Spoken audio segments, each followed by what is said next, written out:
1. The Return. There was something about the coast town of Dunnet which made it seem more attractive than other maritime villages of eastern Maine. Perhaps it was the simple fact of acquaintance with that neighborhood which made it so attaching and gave such interest to the rocky shore and dark woods and the few houses which seemed to be securely wedged and tree-nailed in among the ledges by the landing. These houses made the most of their seaward view, and there was a gaiety and determined floweriness in their bits of garden ground. The small paned high windows in the peaks of their steep gables were like knowing eyes that watched the harbor and the far sea line beyond, or looked northward all along the shore and its background of spruces and balsam firs. When one really knows a village like this and its surroundings, it is like becoming acquainted with a single person. The process of falling in love at first sight is as final as it is swift in such a case, but the growth of true friendship may be a lifelong affair.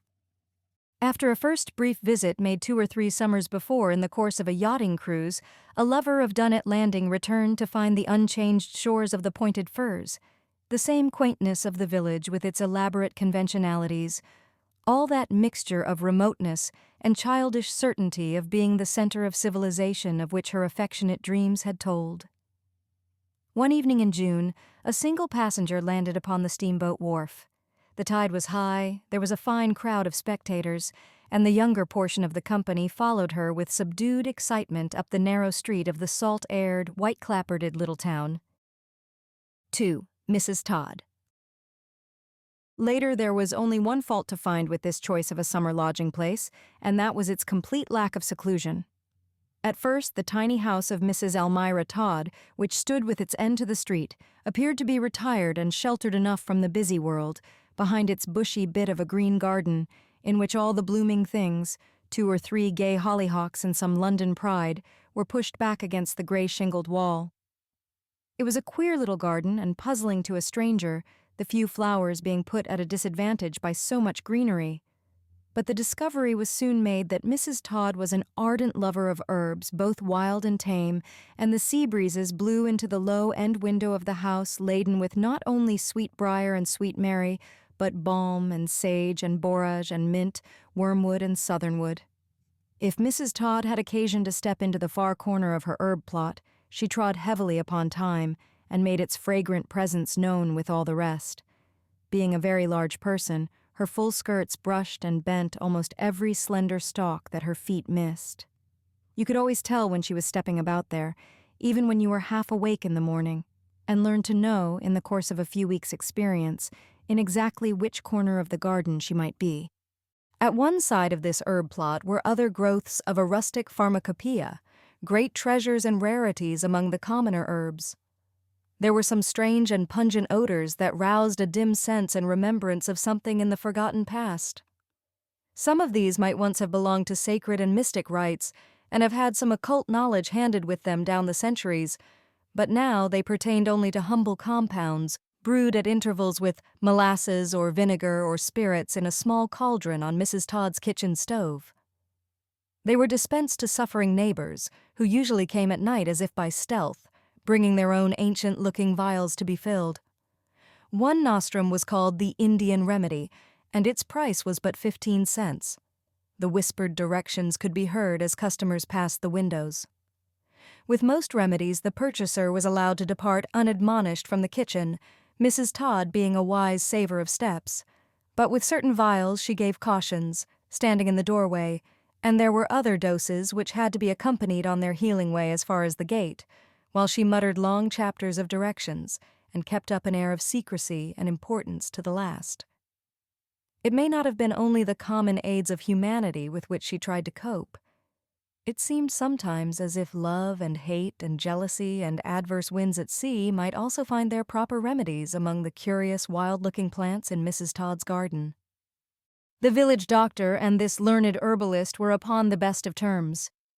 The good man may have counted upon the unfavorable effect of certain potions which he should find his opportunity in counteracting. At any rate, he now and then stopped and exchanged greetings with Mrs. Todd over the picket fence. The conversation became at once professional after the briefest preliminaries, and he would stand twirling a sweet-scented sprig in his fingers and make suggestive jokes, perhaps about her faith in a too persistent course of thoroughwort elixir, in which my landlady professed such firm belief as sometimes to endanger the life and usefulness of worthy neighbors. To arrive at this quietest of seaside villages late in June, when the busy herb-gathering season was just beginning, was also to arrive in the early prime of Mrs. Todd's activity in the brewing of old-fashioned spruce beer. This cooling and refreshing drink had been brought to wonderful perfection through a long series of experiments. It had won immense local fame, and the supplies for its manufacture were always giving out and having to be replenished. For various reasons, the seclusion and uninterrupted days which had been looked forward to proved to be very rare in this otherwise delightful corner of the world.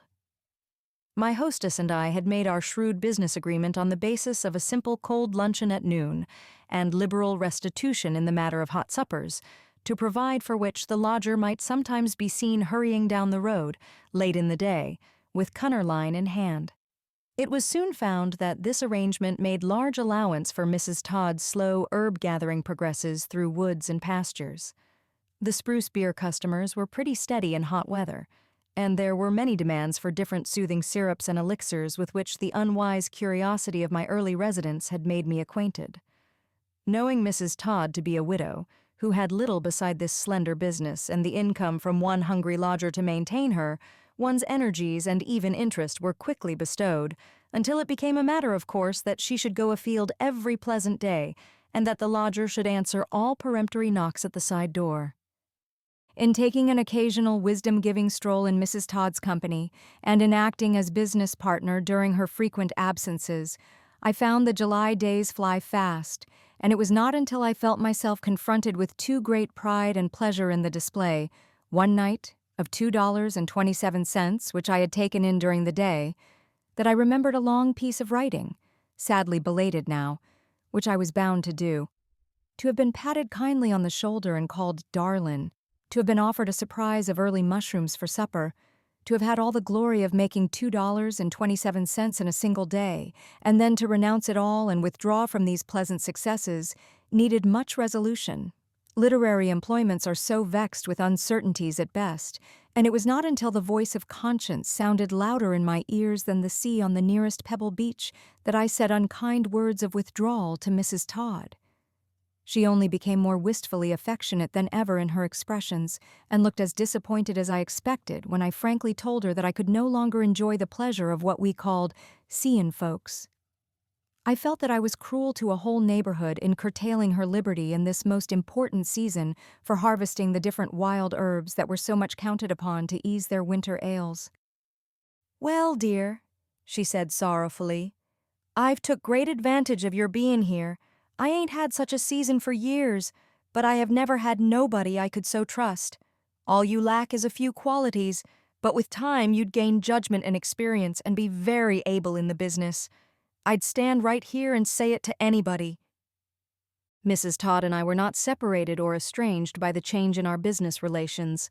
On the contrary, a deeper intimacy seemed to begin. I do not know what herb of the night it was that used sometimes to send out a penetrating odor late in the evening, after the dew had fallen and the moon was high and the cool air came up from the sea. Then Mrs. Todd would feel that she must talk to somebody, and I was only too glad to listen. We both fell under the spell, and she either stood outside the window or made an errand to my sitting room, and told, it might be very commonplace news of the day, or, as happened one misty summer night, all that lay deepest in her heart. It was in this way that I came to know that she had loved one who was far above her. "No, dear, him I speak of could never think of me," she said. "When we was young together, his mother didn't favor the match, and done everything she could to part us, and folks thought we both married well, but it wa'n't what either one of us wanted most, and now we're left alone again, and might have had each other all the time. He was above being a seafaring man, and prospered more than most. He come of a high family, and my lot was plain and hard workin'. I ain't seen him for some years. He's forgot our youthful feelin's, I expect. But a woman's heart is different. Them feelin's comes back when you think you've done with 'em, as sure as spring comes with the year. And I've always had ways of hearin' about him." She stood in the center of a braided rug, and its rings of black and gray seemed to circle about her feet in the dim light. Her height and massiveness in the low room gave her the look of a huge sibyl, while the strange fragrance of the mysterious herb blew in from the little garden. 3. The schoolhouse. For some days after this, Mrs. Todd's customers came and went past my windows, and, haying time being nearly over, strangers began to arrive from the inland country. Such was her widespread reputation. Sometimes I saw a pale young creature like a white windflower left over into midsummer, upon whose face consumption had set its bright and wistful mark. But oftener, 2 stout, hard-worked women from the farms came together and detailed their symptoms to Mrs. Todd in loud and cheerful voices, combining the satisfactions of a friendly gossip with the medical opportunity. They seemed to give much from their own store of therapeutic learning. I became aware of the school in which my landlady had strengthened her natural gift, but hers was always the governing mind, and the final command, "Take of hyssop 1 handful," or whatever herb it was received in respectful silence. One afternoon, when I had listened, it was impossible not to listen with cottonless ears, and then laughed and listened again, with an idle pen in my hand, during a particularly spirited and personal conversation. I reached for my hat and, taking blotting book and all under my arm, I resolutely fled further temptation and walked out past the fragrant green garden and up the dusty road. The way went straight uphill, and presently I stopped and turned to look back. The tide was in, the wide harbor was surrounded by its dark woods, and the small wooden houses stood as near as they could get to the landing. Mrs. Todd's was the last house on the way inland. The gray ledges of the rocky shore were well covered with sod in most places, and the pasture bayberry and wild roses grew thick among them. I could see the higher inland country and the scattered farms. On the brink of the hill stood a little white schoolhouse, much wind-blown and weather-beaten, which was a landmark to seagoing folk. From its door there was a most beautiful view of sea and shore.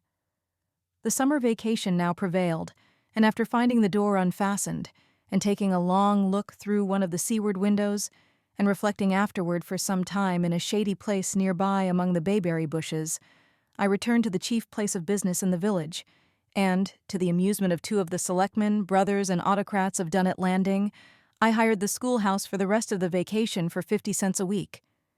Selfish as it may appear, the retired situation seemed to possess great advantages, and I spent many days there quite undisturbed, with the sea breeze blowing through the small, high windows and swaying the heavy outside shutters to and fro.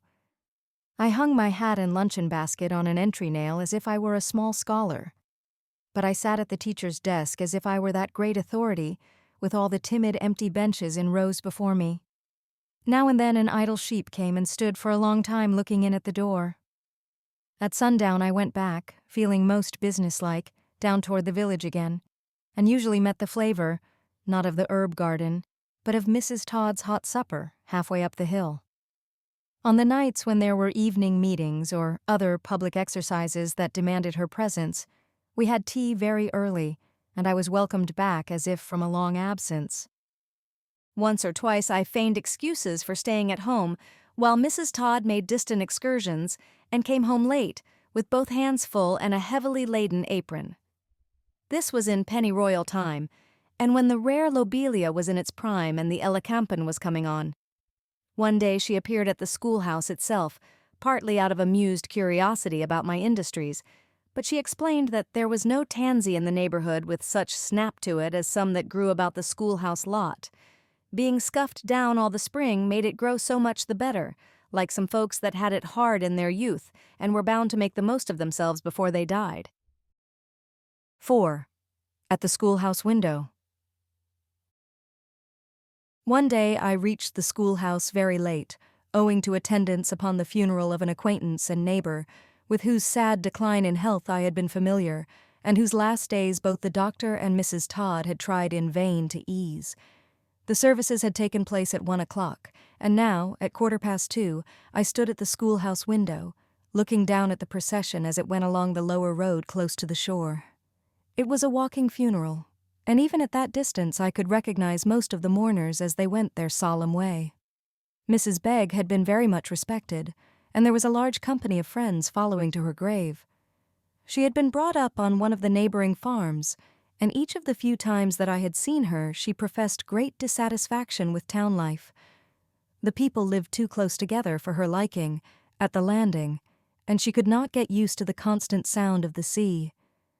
She had lived to lament 3 seafaring husbands, and her house was decorated with West Indian curiosities, specimens of conch shells and fine coral which they had brought home from their voyages in lumber-laden ships. Mrs. Todd had told me all our neighbors' history. They had been girls together, and, to use her own phrase, had both seen trouble till they knew the best and worst on it. I could see the sorrowful, large figure of Mrs. Todd as I stood at the window. She made a break in the procession by walking slowly and keeping the after part of it back. She held a handkerchief to her eyes, and I knew with a pang of sympathy that hers was not affected grief.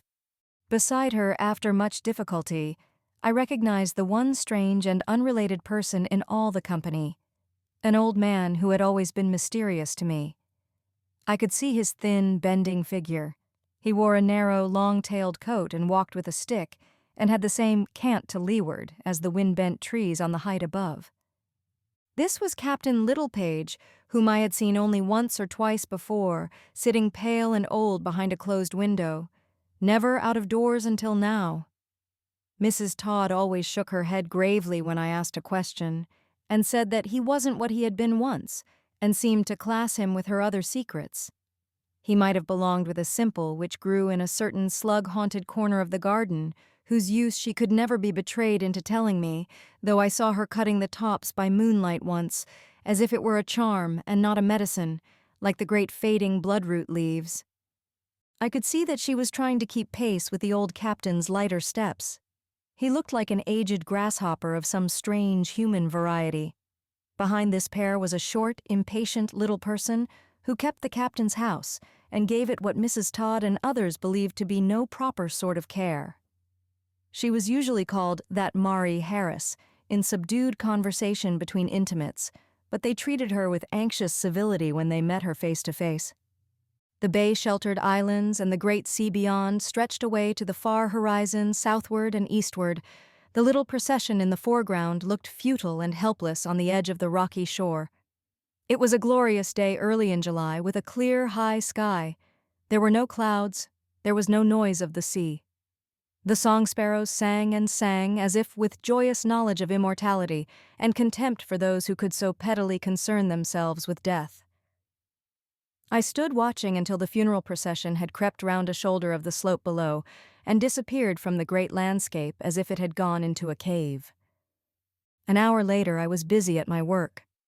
Now and then a bee blundered in and took me for an enemy, but there was a useful stick upon the teacher's desk, and I rapped to call the bees to order as if they were unruly scholars, or waved them away from their riots over the ink, which I had bought at the landing store and discovered to be scented with bergamot, as if to refresh the labors of anxious scribes.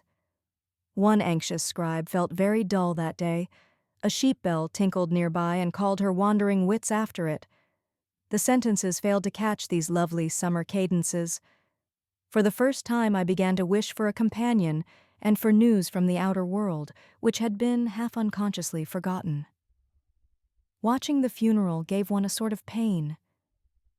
I began to wonder if I ought not to have walked with the rest, instead of hurrying away at the end of the services.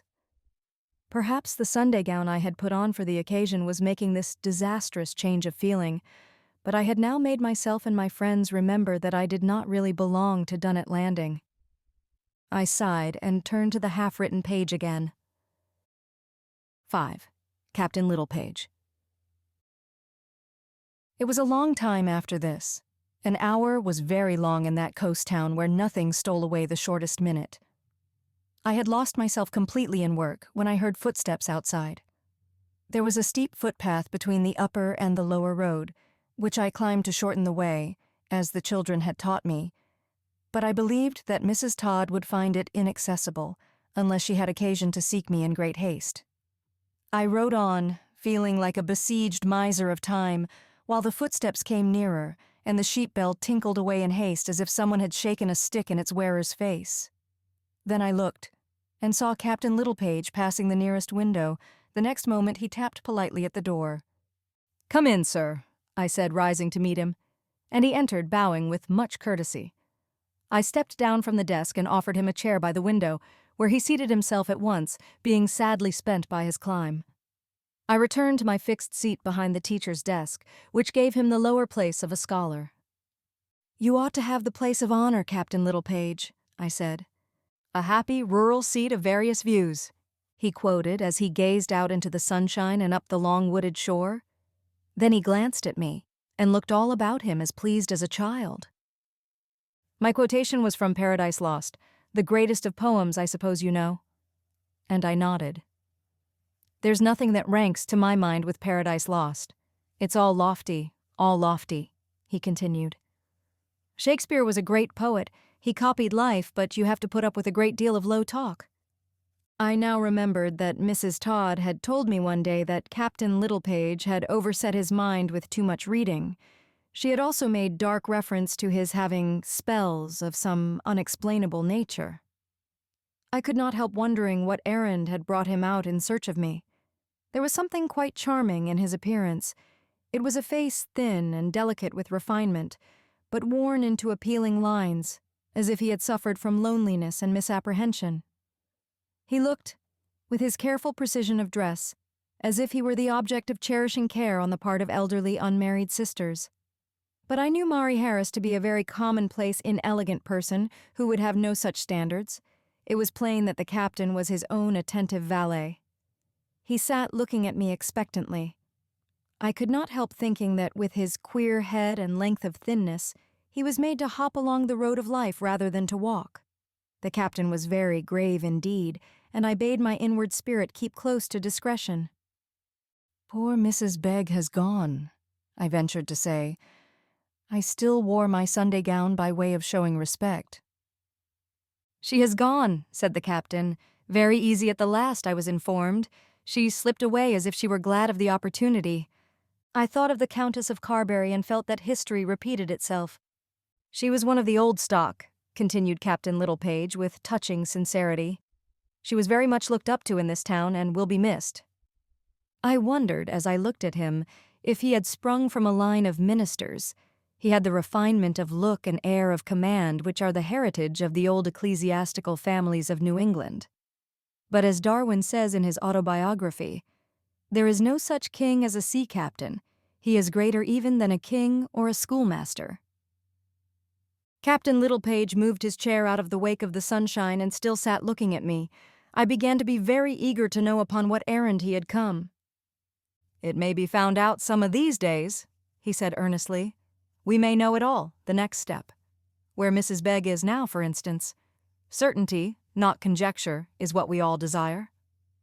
"I suppose we shall know it all some day," said I. "We shall know it while yet below," insisted the captain, with a flush of impatience on his thin cheeks.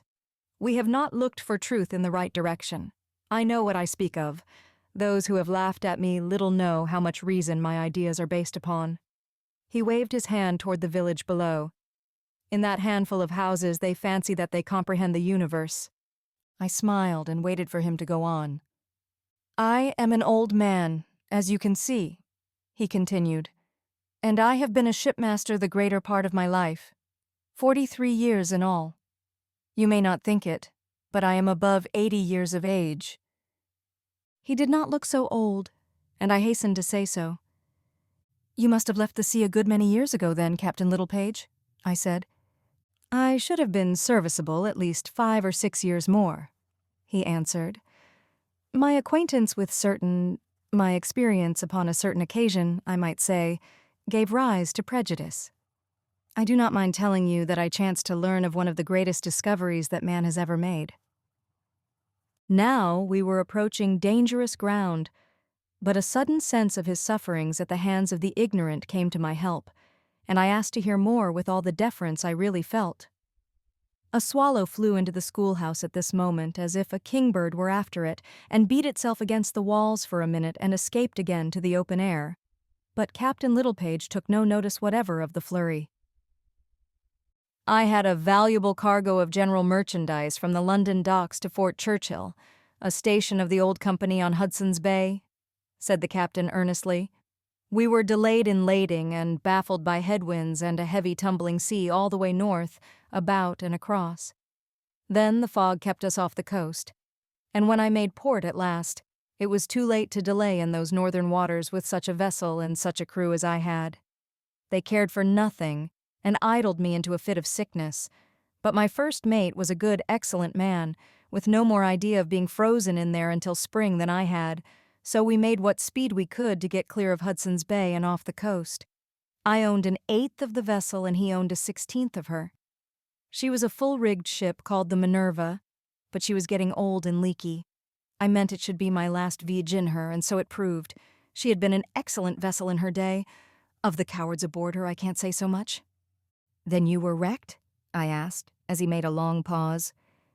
"I wa'n't caught astern of the lighter by any fault of mine," said the captain gloomily. "We left Fort Churchill and run out into the bay with a light pair of heels, but I had been vexed to death with their red-tape rigging at the company's office, and chilled with staying on deck and trying to hurry up things, and when we were well out of sight of land, headin' for Hudson's Straits, I had a bad turn of some sort of fever and had to stay below. The days were getting short, and we made good runs, all well on board but me, and the crew done their work by dint of hard driving." I began to find this unexpected narrative a little dull.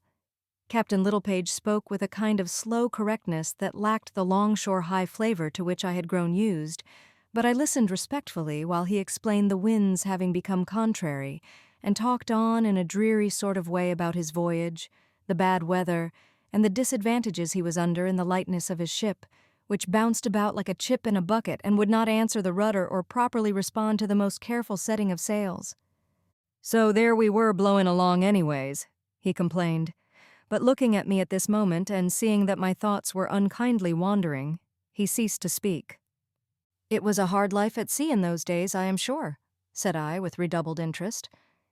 "It was a dog's life," said the poor old gentleman, quite reassured, "but it made men of those who followed it.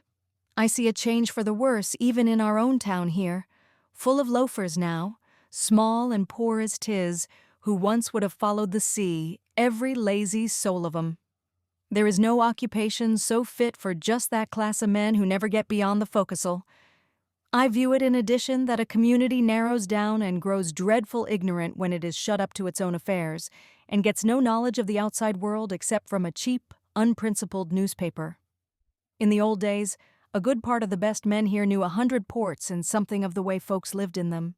They saw the world for themselves, and likes not their wives and children saw it with them. They may not have had the best of knowledge to carry with them sightseeing, but they were some acquainted with foreign lands and their laws, and could see outside the battle for town clerk here in Dunnet. They got some sense of proportion. Yes, they lived more dignified, and their houses were better within and without. Shipping's a terrible loss to this part of New England from a social point of view, ma'am."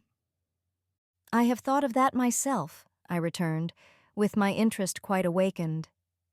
"It accounts for the change in a great many things, the sad disappearance of sea captains, doesn't it?" "A shipmaster was apt to get the habit of reading," said my companion, brightening still more and taking on a most touching air of unreserve. "A captain is not expected to be familiar with his crew, and for company's sake in dull days and nights he turns to his book. Most of us old shipmasters came to know most everything about something. One would take to reading on farming topics, and some were great on medicine. But Lord help their poor crews. Or some were all for history, and now and then there'd be one like me that gave his time to the poets. I was well acquainted with a shipmaster that was all for bees and beekeeping, and if you met him in port and went aboard, he'd sit and talk a terrible while about their having so much information, and the money that could be made out of keeping 'em. He was one of the smartest captains that ever sailed the seas, but they used to call the Newcastle, a great bark he commanded for many years, Tuttle's Beehive. There was old Captain Jameson. He had notions of Solomon's Temple, and made a very handsome little model of the same, right from the scripture measurements. Same's other sailors make little ships and design new tricks of rigging and all that. No, there's nothing to take the place of shipping in a place like ours. These bicycles offend me dreadfully. They don't afford no real opportunities of experience such as a man gained on a voyage. No, When folks left home in the old days, they left it to some purpose. And when they got home, they stayed there and had some pride in it. There's no large-minded way of thinking now. The worst have got to be best and rule everything. We're all turned upside down and going back year by year. "Oh no, Captain Littlepage, I hope not," said I, trying to soothe his feelings.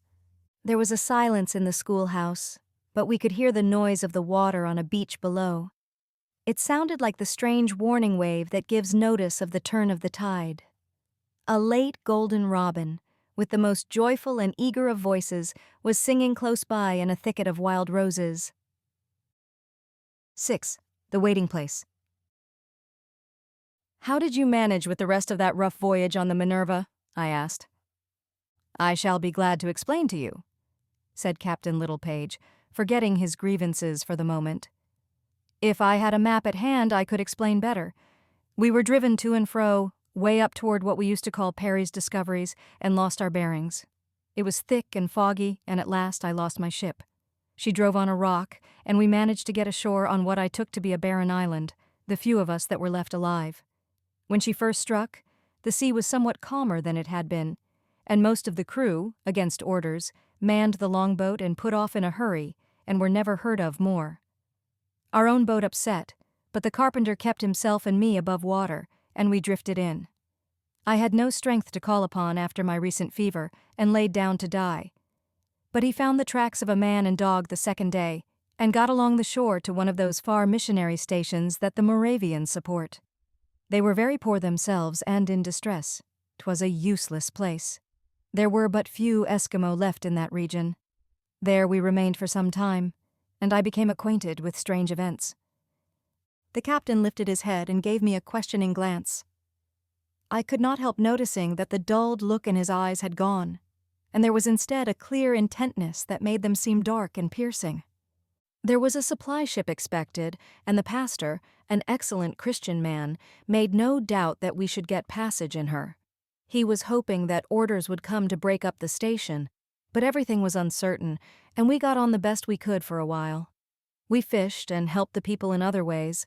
There was no other way of paying our debts. I was taken to the pastor's house until I got better, but they were crowded, and I felt myself in the way, and made excuse to join with an old seaman, a Scotchman, who had built him a warm cabin and had room in it for another. He was looked upon with regard, and had stood by the pastor in some troubles with the people. He had been on one of those English exploring parties that found one end of the road to the North Pole, but never could find the other. We lived like dogs in a kennel, or so you'd thought if you had seen the hut from the outside, but the main thing was to keep warm. There were piles of bird skins to lie on, and he'd made 'em a good bunk, and there was another for me. 'Twas dreadful dreary waitin' there. We begun to think the supply steamer was lost, and my poor ship broke up and strewed herself all along the shore. We got to watching on the headlands. My men and me knew the people were short of supplies and had to pinch themselves.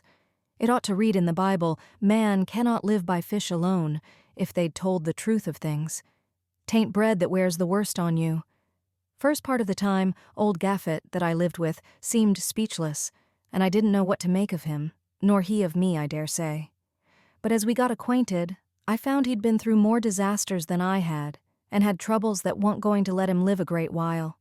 It used to ease his mind to talk to an understanding person, so we used to sit and talk together all day, if it rained or blew so that we couldn't get out. I'd got a bad blow on the back of my head at the time we came ashore, and it pained me at times, and my strength was broken anyway. I've never been so able since." Captain Littlepage fell into a reverie. "Then I had the good of my reading," he explained presently. "I had no books.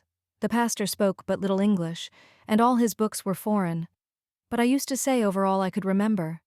The old poets little knew what comfort they could be to a man. I was well acquainted with the works of Milton, but up there it did seem to me as if Shakespeare was the king. He has his sea terms very accurate, and some beautiful passages were calming to the mind. I could say them over until I shed tears. There was nothing beautiful to me in that place but the stars above and those passages of verse." Gaffett was always brooding and talking to himself. He was afraid he should never get away, and it preyed upon his mind. He thought when I got home I could interest the scientific men in his discovery, but they're all taken up with their own notions. Some didn't even take pains to answer the letters I wrote. You observe that I said this crippled man Gaffett had been shipped on a voyage of discovery. I now tell you that the ship was lost on its return, and only Gaffett and 2 officers were saved off the Greenland coast, and he had knowledge later that those men never got back to England. The brig they shipped on was run down in the night, so no other living soul had the facts, and he gave them to me. There is a strange sort of a country way up north beyond the ice, and strange folks living in it. Gaffett believed it was the next world to this. "What do you mean, Captain Littlepage?" I exclaimed. The old man was bending forward and whispering. He looked over his shoulder before he spoke the last sentence. "To hear old Gaffett tell about it was something awful," he said, going on with his story quite steadily after the moment of excitement had passed. "'Twas first a tale of dogs and sledges, and cold and wind and snow. Then they begun to find the ice grow rotten. They had been frozen in and got into a current flowing north, far up beyond Fox Channel, and they took to their boats when the ship got crushed, and this warm current took them out of sight of the ice and into a great open sea, and they still followed it due north, just the very way they had planned to go. Then they struck a coast that wasn't laid down or charted, but the cliffs were such that no boat could land until they found a bay and struck across under sail to the other side where the shore looked lower. They were scant of provisions and out of water, but they got sight of something that looked like a great town." "For God's sake, Gaffett," said I the first time he told me. "You don't mean a town 2 degrees farther north than ships had ever been?" For he'd got their course marked on an old chart that he'd pieced out at the top. But he insisted upon it and told it over and over again to be sure I had it straight to carry to those who would be interested. There was no snow and ice, he said, after they had sailed some days with that warm current, which seemed to come right from under the ice that they'd been pinched up in and had been crossing on foot for weeks. "But what about the town?" I asked. "Did they get to the town?" "They did," said the captain, "and found inhabitants. 'Twas an awful condition of things. It appeared, as near as Gaffett could express it, like a place where there was neither living nor dead. They could see the place when they were approaching it by sea pretty near like any town, and thick with habitations. But all at once they lost sight of it altogether, and when they got close inshore they could see the shapes of folks, but they never could get near them. All blowing gray figures that would pass along alone, or sometimes gathered in companies as if they were watching. The men were frightened at first, but the shapes never came near them. It was as if they blew back. And at last they all got bold and went ashore, and found birds' eggs and seafowl, like any wild northern spot where creatures were tame and folks had never been. And there was good water. Gaffett said that he and another man came near one of the fog-shaped men that was going along slow with the look of a pack on his back, among the rocks, and they chased him. But Lord, he flittered away out of sight like a leaf the wind takes with it, or a piece of cobweb. They would make as if they talked together, but there was no sound of voices, and they acted as if they didn't see us but only felt us coming towards them, says Gaffett one day, trying to tell the particulars. They couldn't see the town when they were ashore. One day the captain and the doctor were gone till night up across the high land where the town had seemed to be, and they came back at night beat out and white as ashes, and wrote all next day in their notebooks and whispered together full of excitement, and they were sharp-spoken with the men when they offered to ask any questions.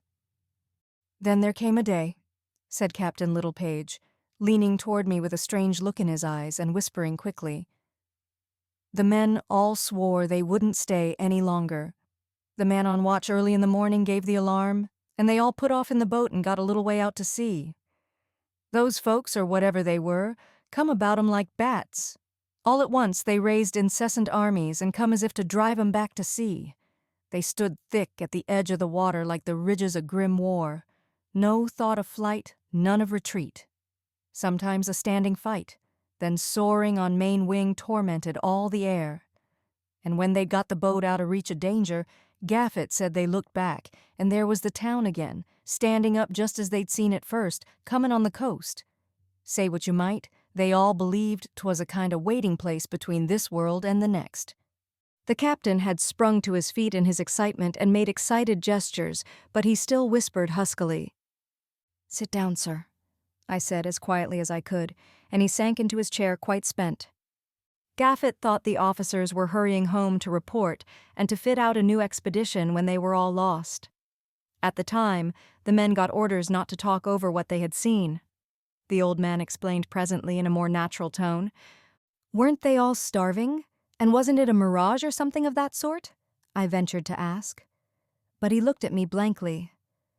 Gaffett had got so that his mind ran on nothing else, he went on. The ship's surgeon let fall an opinion to the captain one day that 'twas some condition of the light and the magnetic currents that let them see those folks. 'Twan a right-feeling part of the world anyway.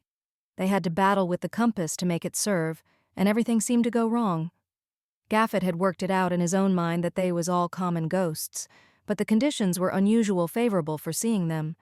He was always talking about the Geographical Society, but he never took proper steps, as I viewed it now, and stayed right there at the mission.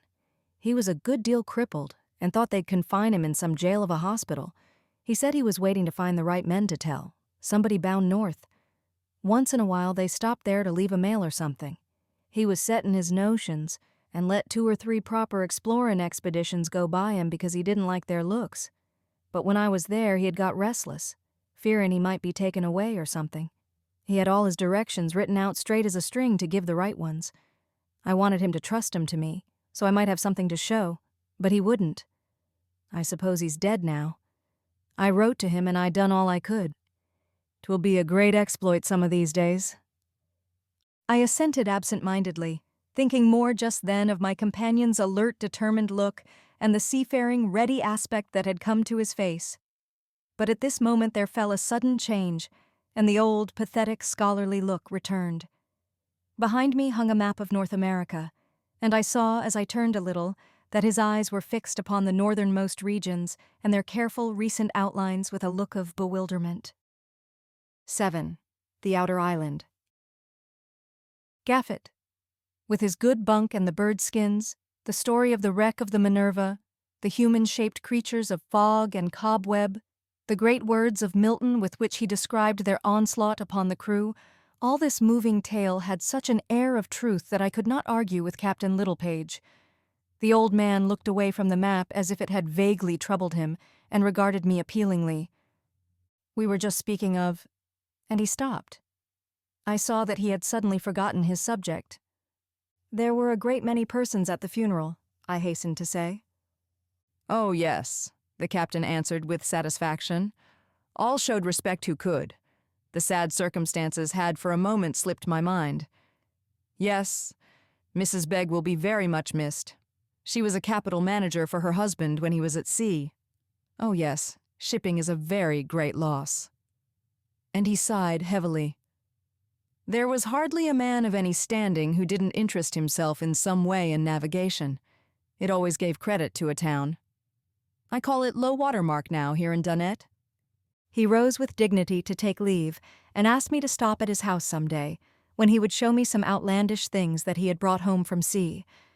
I was familiar with the subject of the decadence of shipping interests in all its affecting branches, having been already some time in Dunnet, and I felt sure that Captain Littlepage's mind had now returned to a safe level. As we came down the hill toward the village, our ways divided, and when I had seen the old captain well started on a smooth piece of sidewalk which would lead him to his own door, we parted, the best of friends. "Step in some afternoon," he said, as affectionately as if I were a fellow shipmaster wrecked on the lee shore of age like himself. I turned toward home, and presently met Mrs. Todd coming toward me with an anxious expression. "I see you sleeving the old gentleman down the hill," she suggested. "Yes, I've had a very interesting afternoon with him," I answered, and her face brightened. "Oh, then he's all right. I was afraid 'twas one of his flighty spells and Maury Harris wouldn't—" "Yes," I returned, smiling. "He has been telling me some old stories, but we talked about Mrs. Begg and the funeral beside and Paradise Lost." "I expect he got tellin' of you some of his great narratives," she answered, looking at me shrewdly. "Funerals always sets him goin'. Some of them tales hangs together tolerable well," she added, with a sharper look than before. "And he's been a great reader all his seafarin' days. Some thinks he overdid and affected his head, but for a man of his years he's amazin' now when he's at his best. Oh, he used to be a beautiful man. We were standing where there was a fine view of the harbor and its long stretches of shore all covered by the great army of the pointed firs, darkly cloaked and standing as if they waited to embark. As we looked far seaward among the outer islands, the trees seemed to march seaward still, going steadily over the heights and down to the water's edge. It had been growing gray and cloudy like the first evening of autumn, and a shadow had fallen on the darkening shore. Suddenly, as we looked, a gleam of golden sunshine struck the outer islands, and one of them shone out clear in the light and revealed itself in a compelling way to our eyes. Mrs. Todd was looking off across the bay with a face full of affection and interest. The sunburst upon that outermost island made it seem like a sudden revelation of the world beyond this which some believed to be so near. "That's where Mother lives," said Mrs. Todd. "Can't we see it plain? I was brought up out there on Green Island. I know every rock and bush on it." "Your mother!" I exclaimed with great interest. "Yes, dear, certain. I've got her yet, old's I be. She's one of them spry, light-footed little women. Always was, and light-hearted, too," answered Mrs. Todd with satisfaction. "She's seen all the trouble folks can see, without it's her last sickness, and she's got a word of courage for everybody. Life ain't spoilt her a mite. She's 86, and I'm 67, and I've seen the time I felt a good sight the oldest." "Land sakes alive," says she, "last time I was out to see her. How you do lurch about steppin' into a boat." I laughed so I like to have gone right over into the water, and we pushed off and left her laughin' there on the shore. The light had faded as we watched. Mrs. Todd had mounted a gray rock and stood there grand and architectural, like a caryatid.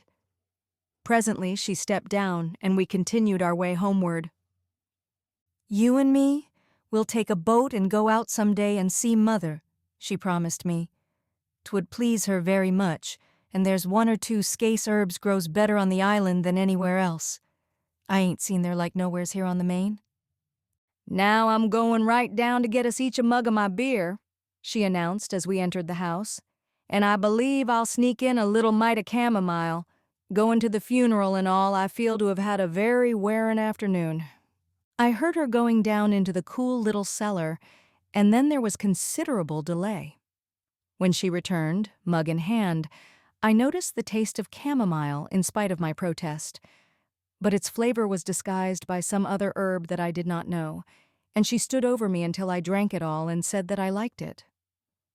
"I don't give that to everybody," said Mrs. Todd kindly, and I felt for a moment as if it were part of a spell and incantation, and as if my enchantress would now begin to look like the cobweb shapes of the Arctic town. Nothing happened but a quiet evening and some delightful plans that we made about going to Green Island, and on the morrow there was the clear sunshine and blue sky of another day. 8. Green Island. One morning, very early, I heard Mrs. Todd in the garden outside my window.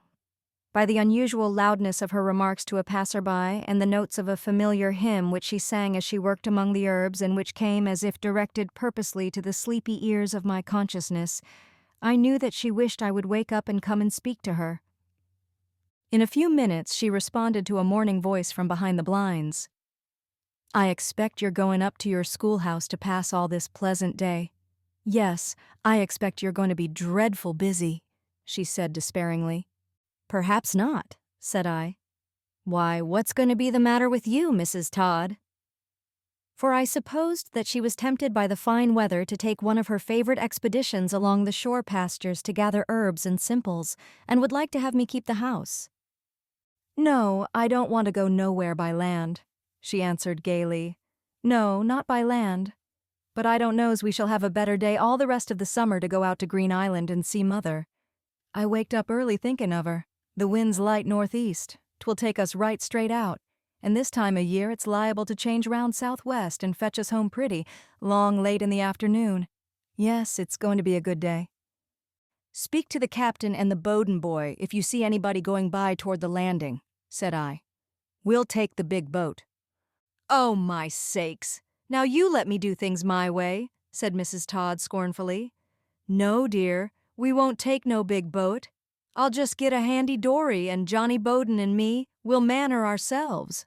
I don't want no abler boat than a good dory, and a nice light breeze ain't going to make no sea. and Johnny's my cousin's son. Mother'll like to have him come, and he'll be down to the hair and weirs all the time we're there anyway. We don't want to carry no men folks having to be considered every minute and taking up all our time. No, you let me do. We'll just slip out and see Mother by ourselves. I guess what breakfast you'll want's about ready now?" I had become well acquainted with Mrs. Todd as landlady, herb gatherer, and rustic philosopher. We had been discreet fellow passengers once or twice when I had sailed up the coast to a larger town than Dunnet Landing to do some shopping, but I was yet to become acquainted with her as a mariner. An hour later, we pushed off from the landing in the desired dory. The tide was just on the turn, beginning to fall, and several friends and acquaintances stood along the side of the dilapidated wharf and cheered us by their words and evident interest. Johnny Bowden and I were both rowing in haste to get out where we could catch the breeze and put up the small sail which lay clumsily furled along the gunwale. Mrs. Todd sat aft, a stern and unbending lawgiver. "You better let her drift. We'll get there about as quick. The tide'll take her right out from under these old buildin's. There's plenty wind outside." "Your boat ain't trimmed proper, Miss Todd," exclaimed a voice from shore. "You're loaded so the boat'll drag. You can't get her before the wind, ma'am.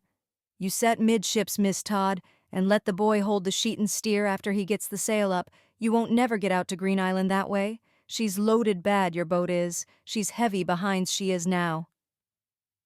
Mrs. Todd turned with some difficulty and regarded the anxious adviser. My right oar flew out of water, and we seemed about to capsize. "That you, Asa? Good mornin'," she said politely. "I allays like the starn seat best. When'd you get back from up country?" This allusion to Asa's origin was not lost upon the rest of the company. We were some little distance from shore, but we could hear a chuckle of laughter, and Asa, a person who was too ready with his criticism and advice on every possible subject, turned and walked indignantly away. When we caught the wind, we were soon on our seaward course, and only stopped to underrun a trawl, for the floats of which Mrs. Todd looked earnestly, explaining that her mother might not be prepared for 3 extra to dinner. It was her brother's trawl, and she meant to just run her eye along for the right sort of a little haddock. I leaned over the boat's side with great interest and excitement, while she skillfully handled the long line of hooks, and made scornful remarks upon worthless, bait-consuming creatures of the sea as she reviewed them and left them on the trawl or shook them off into the waves.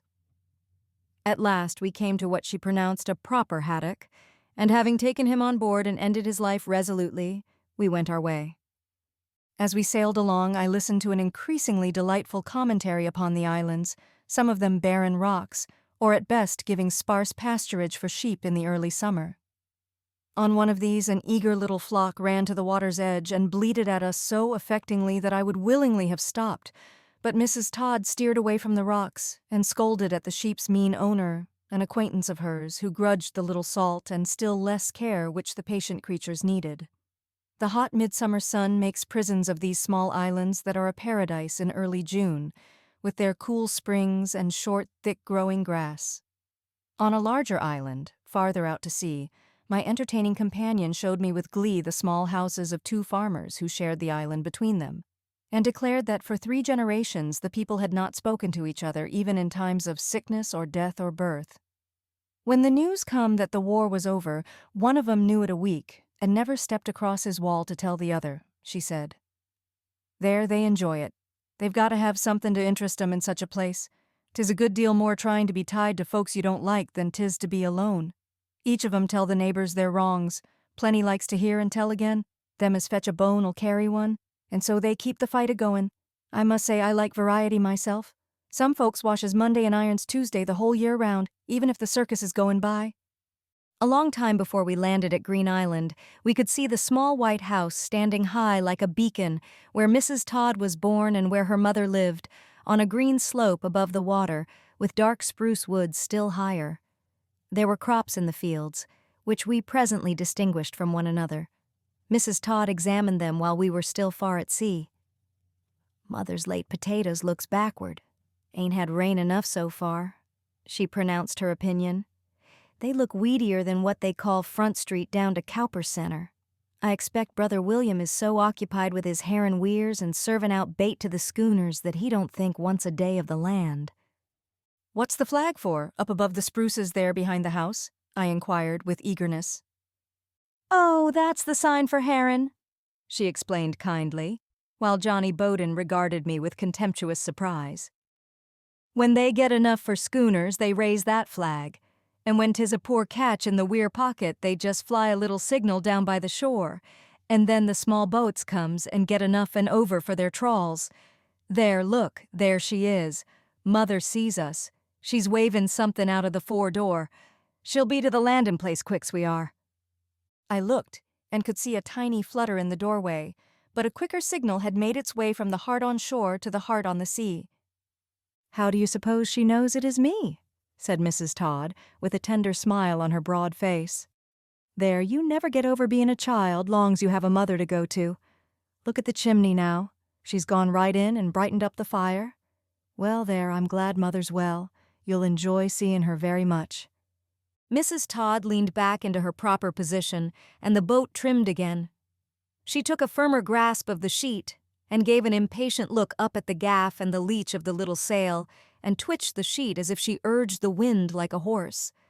There came at once a fresh gust, and we seemed to have doubled our speed. Soon we were near enough to see a tiny figure with handkerchiefed head come down across the field and stand waiting for us at the cove above a curve of pebble beach.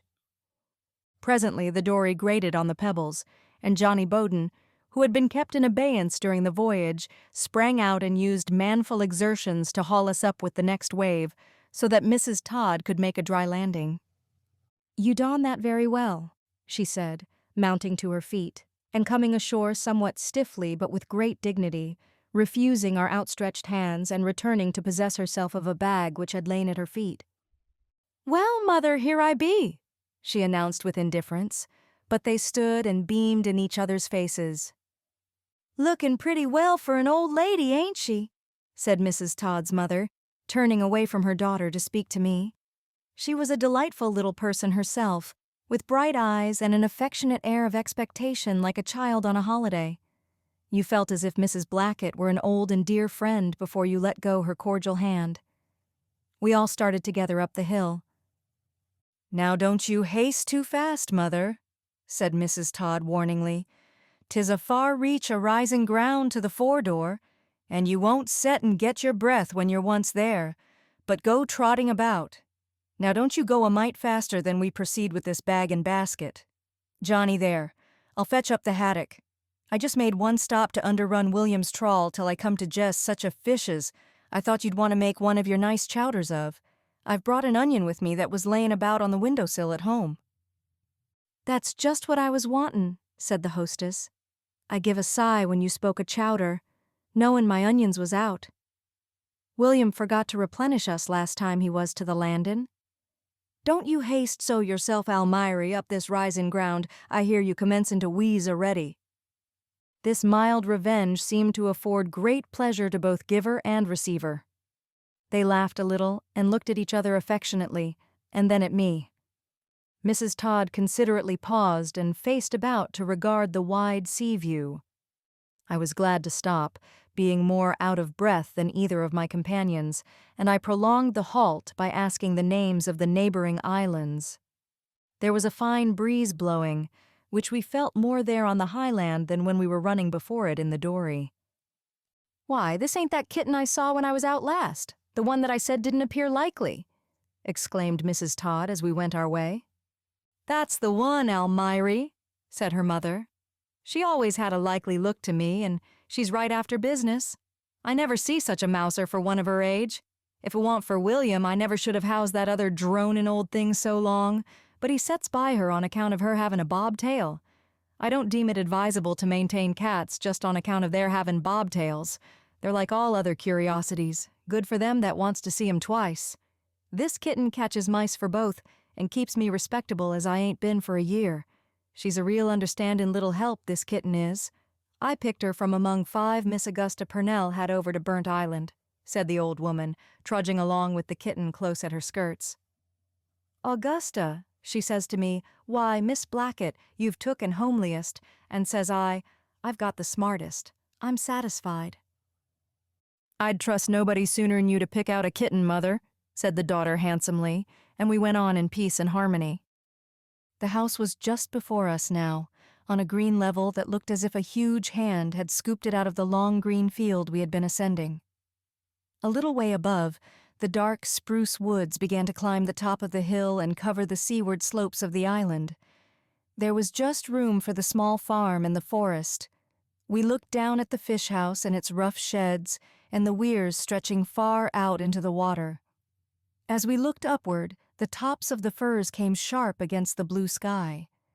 There was a great stretch of rough pasture land round the shoulder of the island to the eastward, and here were all the thick scattered gray rocks that kept their places, and the gray backs of many sheep that forever wandered and fed on the thin, sweet pasturage that fringed the ledges and made soft hollows and strips of green turf like growing velvet. I could see the rich green of bayberry bushes here and there, where the rocks made room. The air was very sweet. One could not help wishing to be a citizen of such a complete and tiny continent and home of fisherfolk. The house was broad and clean, with a roof that looked heavy on its low walls. It was one of the houses that seemed firm-rooted in the ground, as if they were 2/3 below the surface, like icebergs.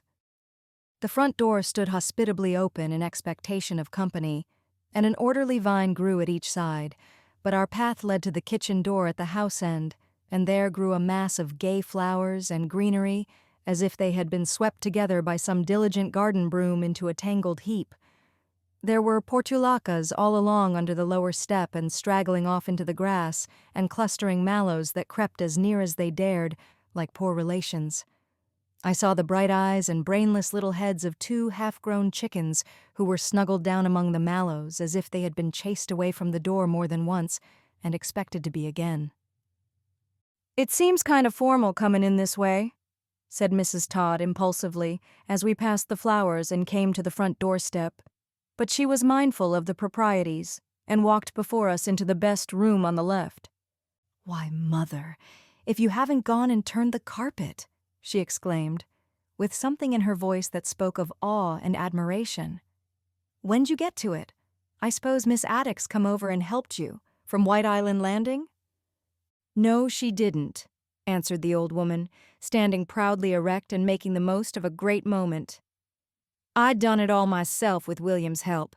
He had a spare day, and took right holt with me, and 'twas all well beat on the grass and turned and put down again afore we went to bed. I ripped and sewed over 2 of them long breadths.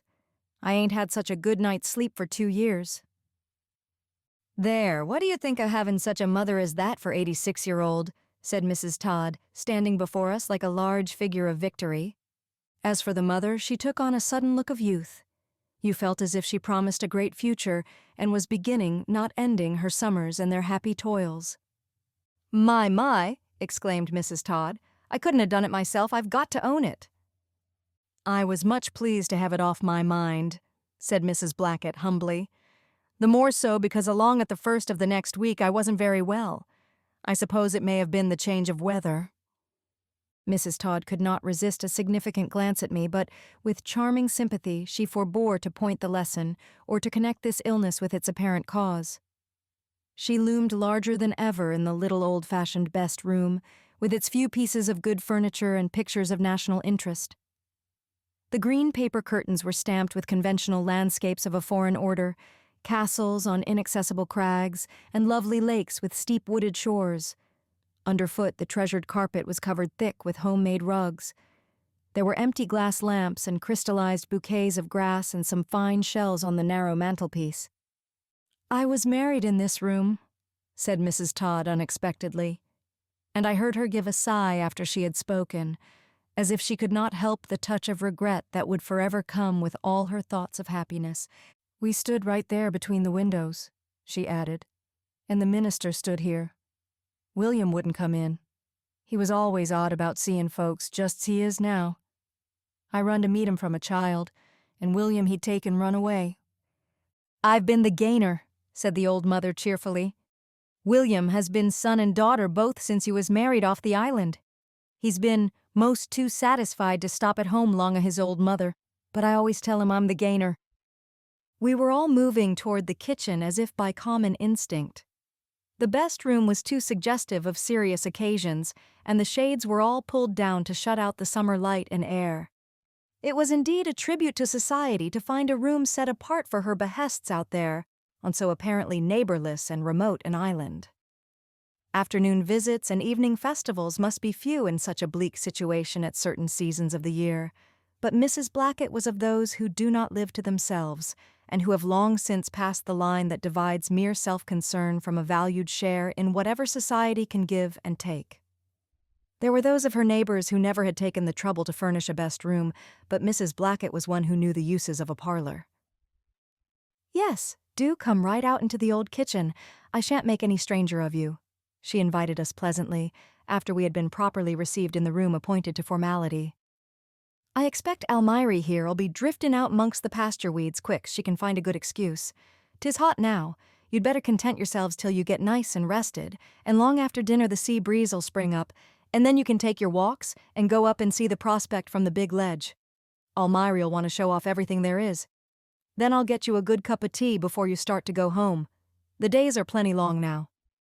While we were talking in the best room, the selected fish had been mysteriously brought up from the shore and lay all cleaned and ready in an earthen crock on the table. "I think William might have just stopped and said a word," remarked Mrs. Todd, pouting with high affront as she caught sight of it. "He's friendly enough when he comes ashore, and was remarkable social the last time for him."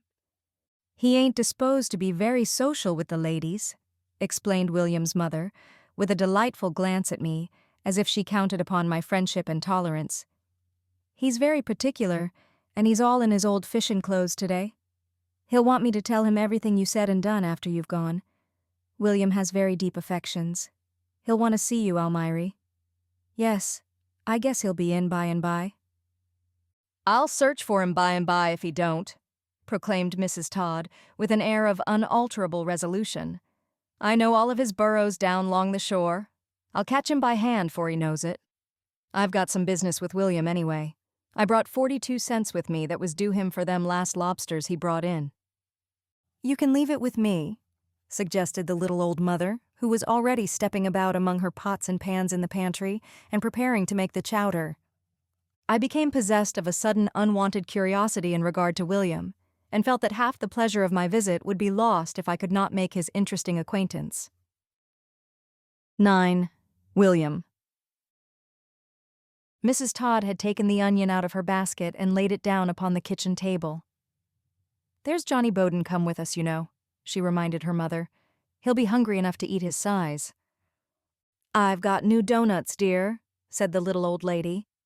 "You don't often catch William and me out of provisions.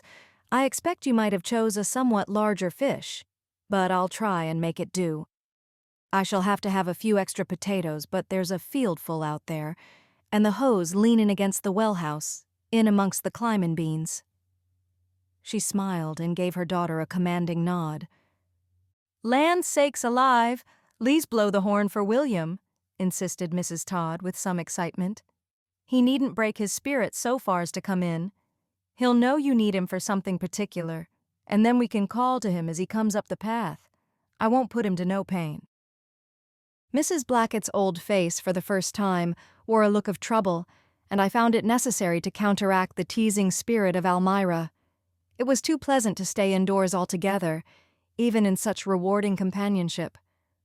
Besides, I might meet William, and straying out presently, I found the hoe by the well house and an old splint basket at the woodshed door, and also found my way down to the field where there was a great square patch of rough, weedy potato tops and tall ragweed. One corner was already dug, and I chose a fat-looking hill where the tops were well withered. There is all the pleasure that one can have in gold digging and finding one's hopes satisfied in the riches of a good hill of potatoes. I longed to go on, but it did not seem frugal to dig any longer after my basket was full, and at last I took my hoe by the middle and lifted the basket to go back up the hill. I was sure that Mrs. Blackett must be waiting impatiently to slice the potatoes into the chowder, layer after layer, with the fish. "You let me take hold of that basket, ma'am," said the pleasant, anxious voice behind me. I turned, startled in the silence of the wide field, and saw an elderly man, bent in the shoulders as fishermen often are, gray-headed and clean-shaven, and with a timid air. It was William. He looked just like his mother. and I had been imagining that he was large and stout like his sister, Elmira Todd. And strange to say, my fancy had led me to picture him not far from 30 and a little loutish. It was necessary instead to pay William the respect due to age. I accustomed myself to plain facts on the instant, and we said good morning like old friends. The basket was really heavy, and I put the hoe through its handle and offered him one end. Then we moved easily toward the house together, speaking of the fine weather and of mackerel which were reported to be striking in all about the bay. William had been out since 3 o'clock and had taken an extra fare of fish. I could feel that Mrs. Todd's eyes were upon us as we approached the house, and although I fell behind in the narrow path and let William take the basket alone and precede me at some little distance the rest of the way, I could plainly hear her greet him. "Got round to comin' in, didn't you?" she inquired with amusement. "Well, now that's clever. Didn't know's I should see you today, William, and I wanted to settle an account." I felt somewhat disturbed and responsible, but when I joined them, they were on most simple and friendly terms. It became evident that with William it was the first step that cost, and that having once joined in social interests, he was able to pursue them with more or less pleasure. He was about 60, and not young-looking for his years, yet so undying is the spirit of youth, and bashfulness has such a power of survival, that I felt all the time as if one must try to make the occasion easy for someone who was young and new to the affairs of social life. He asked politely if I would like to go up to the great ledge while dinner was getting ready, so, not without a deep sense of pleasure and a delighted look of surprise from the two hostesses, we started, William and I, as if both of us felt much younger than we looked. Such was the innocence and simplicity of the moment that when I heard Mrs. Todd laughing behind us in the kitchen, I laughed too, but William did not even blush. I think he was a little deaf, and he stepped along before me most businesslike and intent upon his errand. We went from the upper edge of the field above the house into a smooth brown path among the dark spruces. The hot sun brought out the fragrance of the pitchy bark, and the shade was pleasant as we climbed the hill. William stopped once or twice to show me a great wasp's nest close by, or some fishhawks' nests below in a bit of swamp.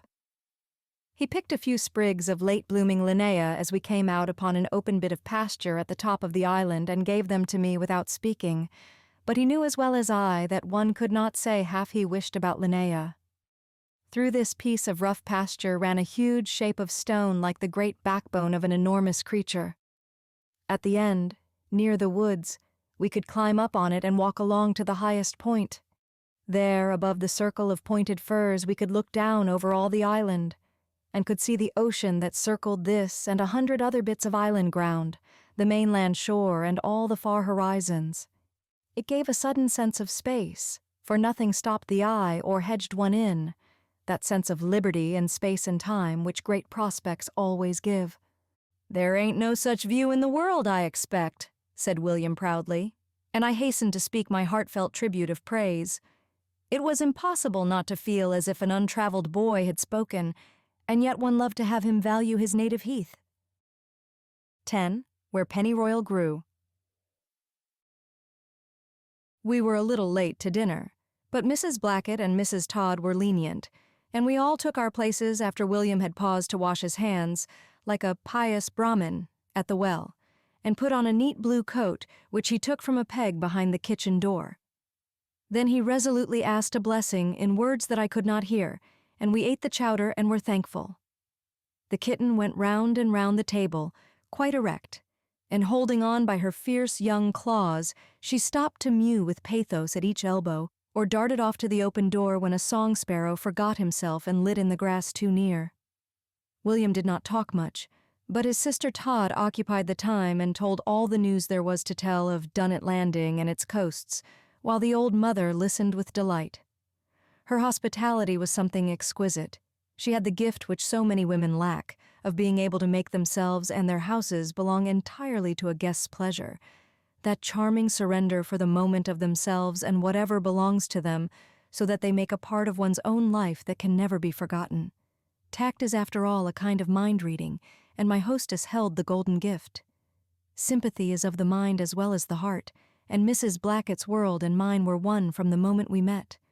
Besides, she had that final, that highest gift of heaven, a perfect self-forgetfulness. Sometimes, as I watched her eager, sweet old face, I wondered why she had been set to shine on this lonely island of the northern coast. It must have been to keep the balance true, and make up to all her scattered and depending neighbors for other things which they may have lacked. When we had finished clearing away the old blue plates, and the kitten had taken care of her share of the fresh haddock, just as we were putting back the kitchen chairs in their places, Mrs. Todd said briskly that she must go up into the pasture now to gather the desired herbs. "You can stop here and rest, or you can accompany me," she announced. "Mother ought to have her nap, and when we come back she and William will sing for you. She admires music," said Mrs. Todd, turning to speak to her mother. But Mrs. Blackett tried to say that she couldn't sing as she used, and perhaps William wouldn't feel like it. She looked tired, the good old soul, or I should have liked to sit in the peaceful little house while she slept. I had had much pleasant experience of pastures already in her daughter's company, but it seemed best to go with Mrs. Todd, and off we went. Mrs. Todd carried the gingham bag which she had brought from home, and a small heavy burden in the bottom made it hang straight and slender from her hand. The way was steep, and she soon grew breathless, so that we sat down to rest a while on a convenient large stone among the bayberry. "There, I wanted you to see this. 'Tis Mother's picture," said Mrs. Todd. "'Twas taken once when she was up to Portland soon after she was married. That's me," she added, opening another worn case and displaying the full face of the cheerful child she looked like, still, in spite of being past 60. "And here's William and Father together. I take after Father, large and heavy, and William is like Mother's folks, short and thin. He ought to have made something of himself being a man and so like Mother, but though he's been very steady to work and kept up the farm and done his fishin' too right along, he never had Mother's snap and power of seeing things just as they be. He's got excellent judgment, too," meditated William's sister, but she could not arrive at any satisfactory decision upon what she evidently thought his failure in life. "I think it is well to see anyone so happy and making the most of life just as it falls to hand," she said as she began to put the daguerreotypes away again.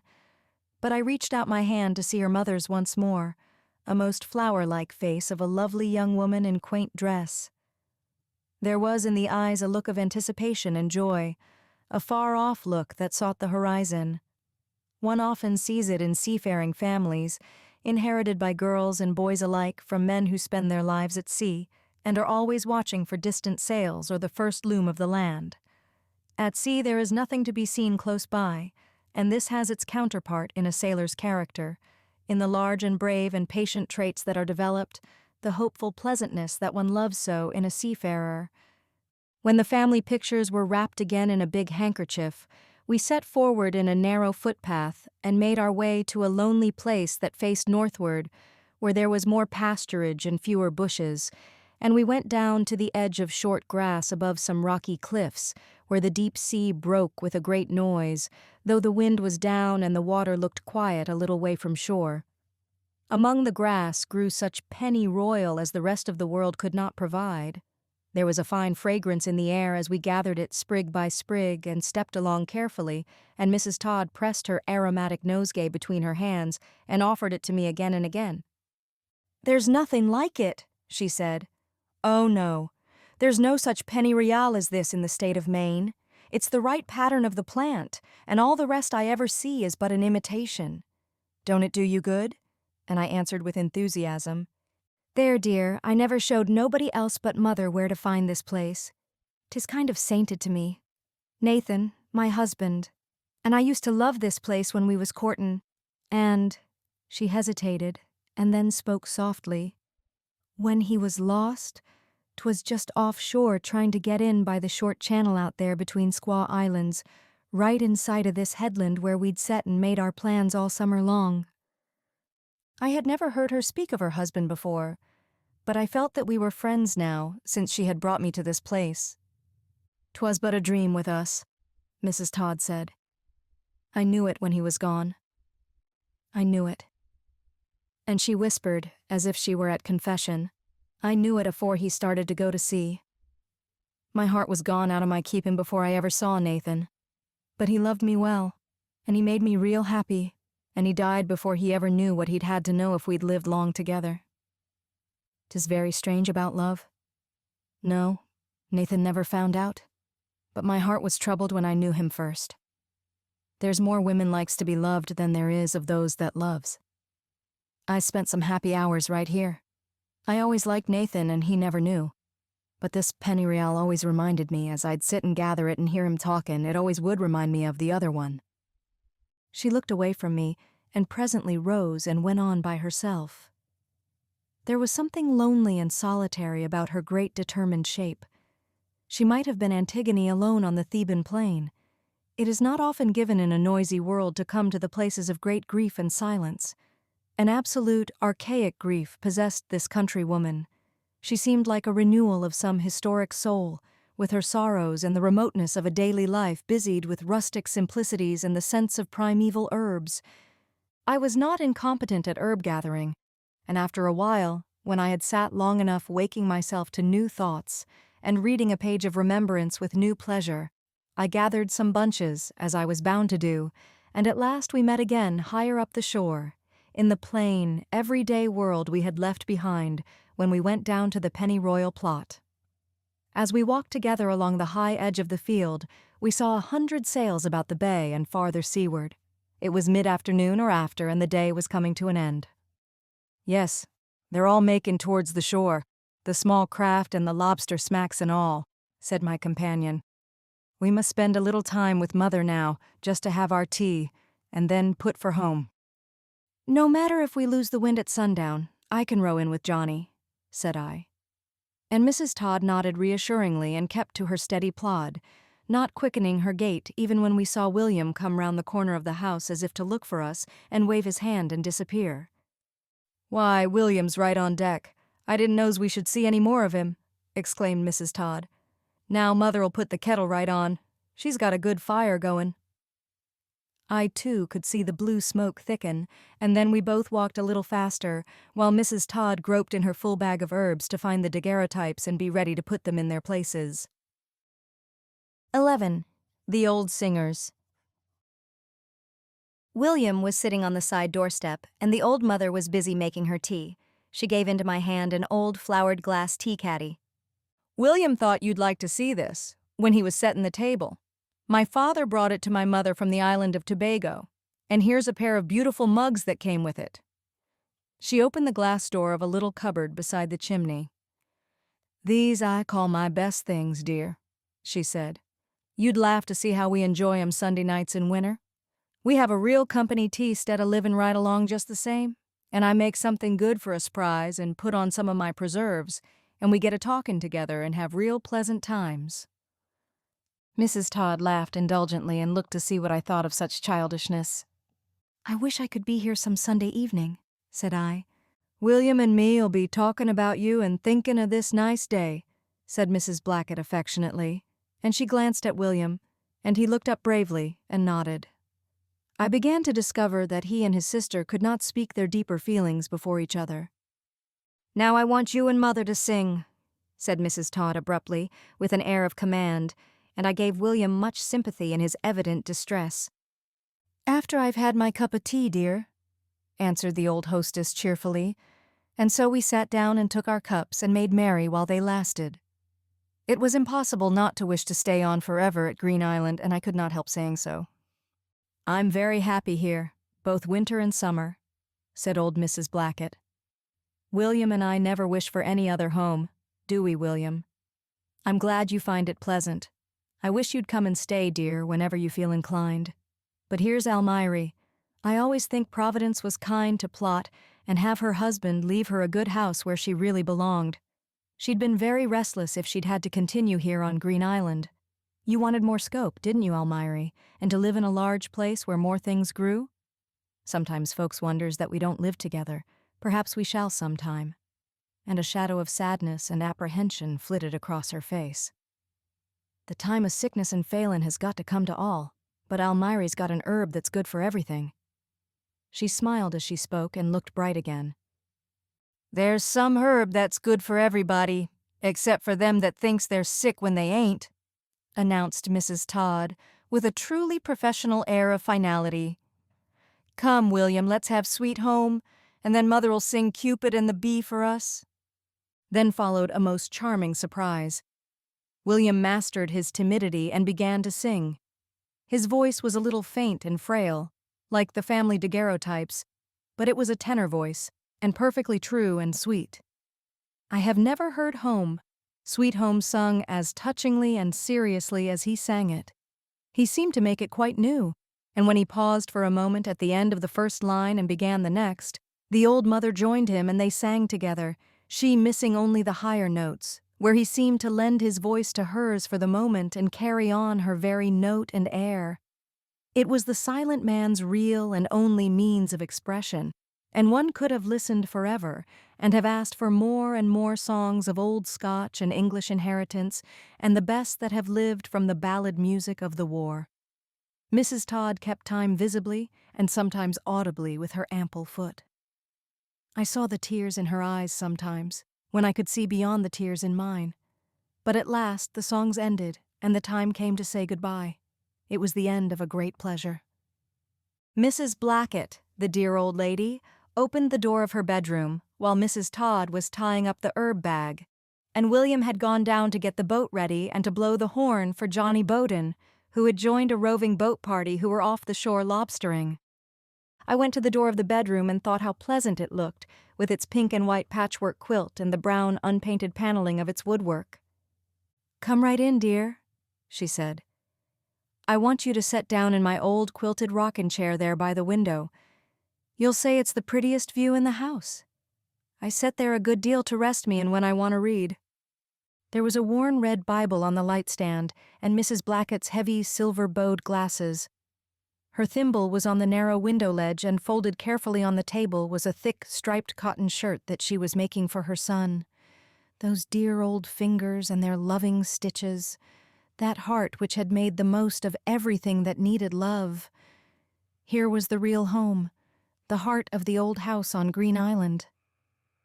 I sat in the rocking chair and felt that it was a place of peace, the little brown bedroom, and the quiet outlook upon field and sea and sky. I looked up, and we understood each other without speaking. "I shall like to think of your settin' here today," said Mrs. Blackett. "I want you to come again. It has been so pleasant for William." The wind served us all the way home, and did not fall or let the sail slacken until we were close to the shore. We had a generous freight of lobsters in the boat, and new potatoes which William had put aboard, and what Mrs. Todd proudly called a full kag of prime No. 1 salted mackerel. And when we landed, we had to make business arrangements to have these conveyed to her house in a wheelbarrow. I never shall forget the day at Green Island. The town of Dunnet Landing seemed large and noisy and oppressive as we came ashore. Such is the power of contrast, for the village was so still that I could hear the shy whippoorwills singing that night as I lay awake in my downstairs bedroom, and the scent of Mrs. Todd's herb garden under the window blew in again and again with every gentle rising of the sea breeze. 12. A strange sail. Except for a few stray guests, islanders or from the inland country, to whom Mrs. Todd offered the hospitalities of a single meal, we were quite by ourselves all summer. And when there were signs of invasion, late in July, and a certain Mrs. Fosdick appeared like a strange sail on the far horizon, I suffered much from apprehension. I had been living in the quaint little house with as much comfort and unconsciousness as if it were a larger body or a double shell in whose simple convolutions Mrs. Todd and I had secreted ourselves, until some wandering hermit crab of a visitor marked the little spare room for her own. Perhaps now and then a castaway on a lonely desert island dreads the thought of being rescued. I heard of Mrs. Fosdick for the first time with a selfish sense of objection, but after all, I was still vacation tenant of the schoolhouse, where I could always be alone, and it was impossible not to sympathize with Mrs. Todd, who, in spite of some preliminary grumbling, was really delighted with the prospect of entertaining an old friend. For nearly a month we received occasional news of Mrs. Fosdick, who seemed to be making a royal progress from house to house in the inland neighborhood, after the fashion of Queen Elizabeth. One Sunday after another came and went, disappointing Mrs. Todd in the hope of seeing her guest at church and fixing the day for the great visit to begin. But Mrs. Fosdick was not ready to commit herself to a date. An assurance of some time this week was not sufficiently definite from a free-footed housekeeper's point of view, and Mrs. Todd put aside all herb-gathering plans and went through the various stages of expectation, provocation, and despair. At last she was ready to believe that Mrs. Fosdick must have forgotten her promise and returned to her home, which was vaguely said to be over Thomaston way.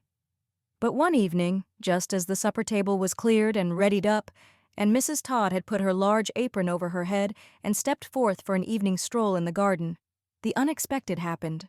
She heard the sound of wheels and gave an excited cry to me as I sat by the window that Mrs. Fosdick was coming right up the street.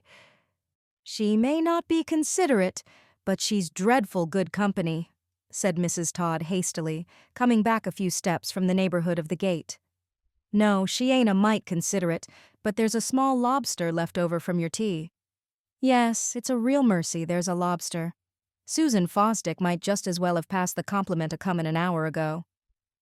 "Perhaps she has had her supper," I ventured to suggest, sharing the housekeeper's anxiety and meekly conscious of an inconsiderate appetite for my own supper after a long expedition up the bay.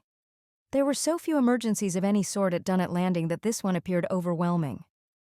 "No, she's rode way over from Nahum Brayton's place.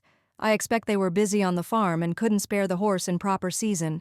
You just sly out and set the tea kettle on again, dear, and drop in a good handful of chips. The fire's all alive. I'll take her right up to lay off her things, as she'll be occupied with explanations and getting her bunnet off, so you'll have plenty of time. She's one I shouldn't like to have find me unprepared." Mrs. Fosdick was already at the gate, and Mrs. Todd now turned with an air of complete surprise and delight to welcome her.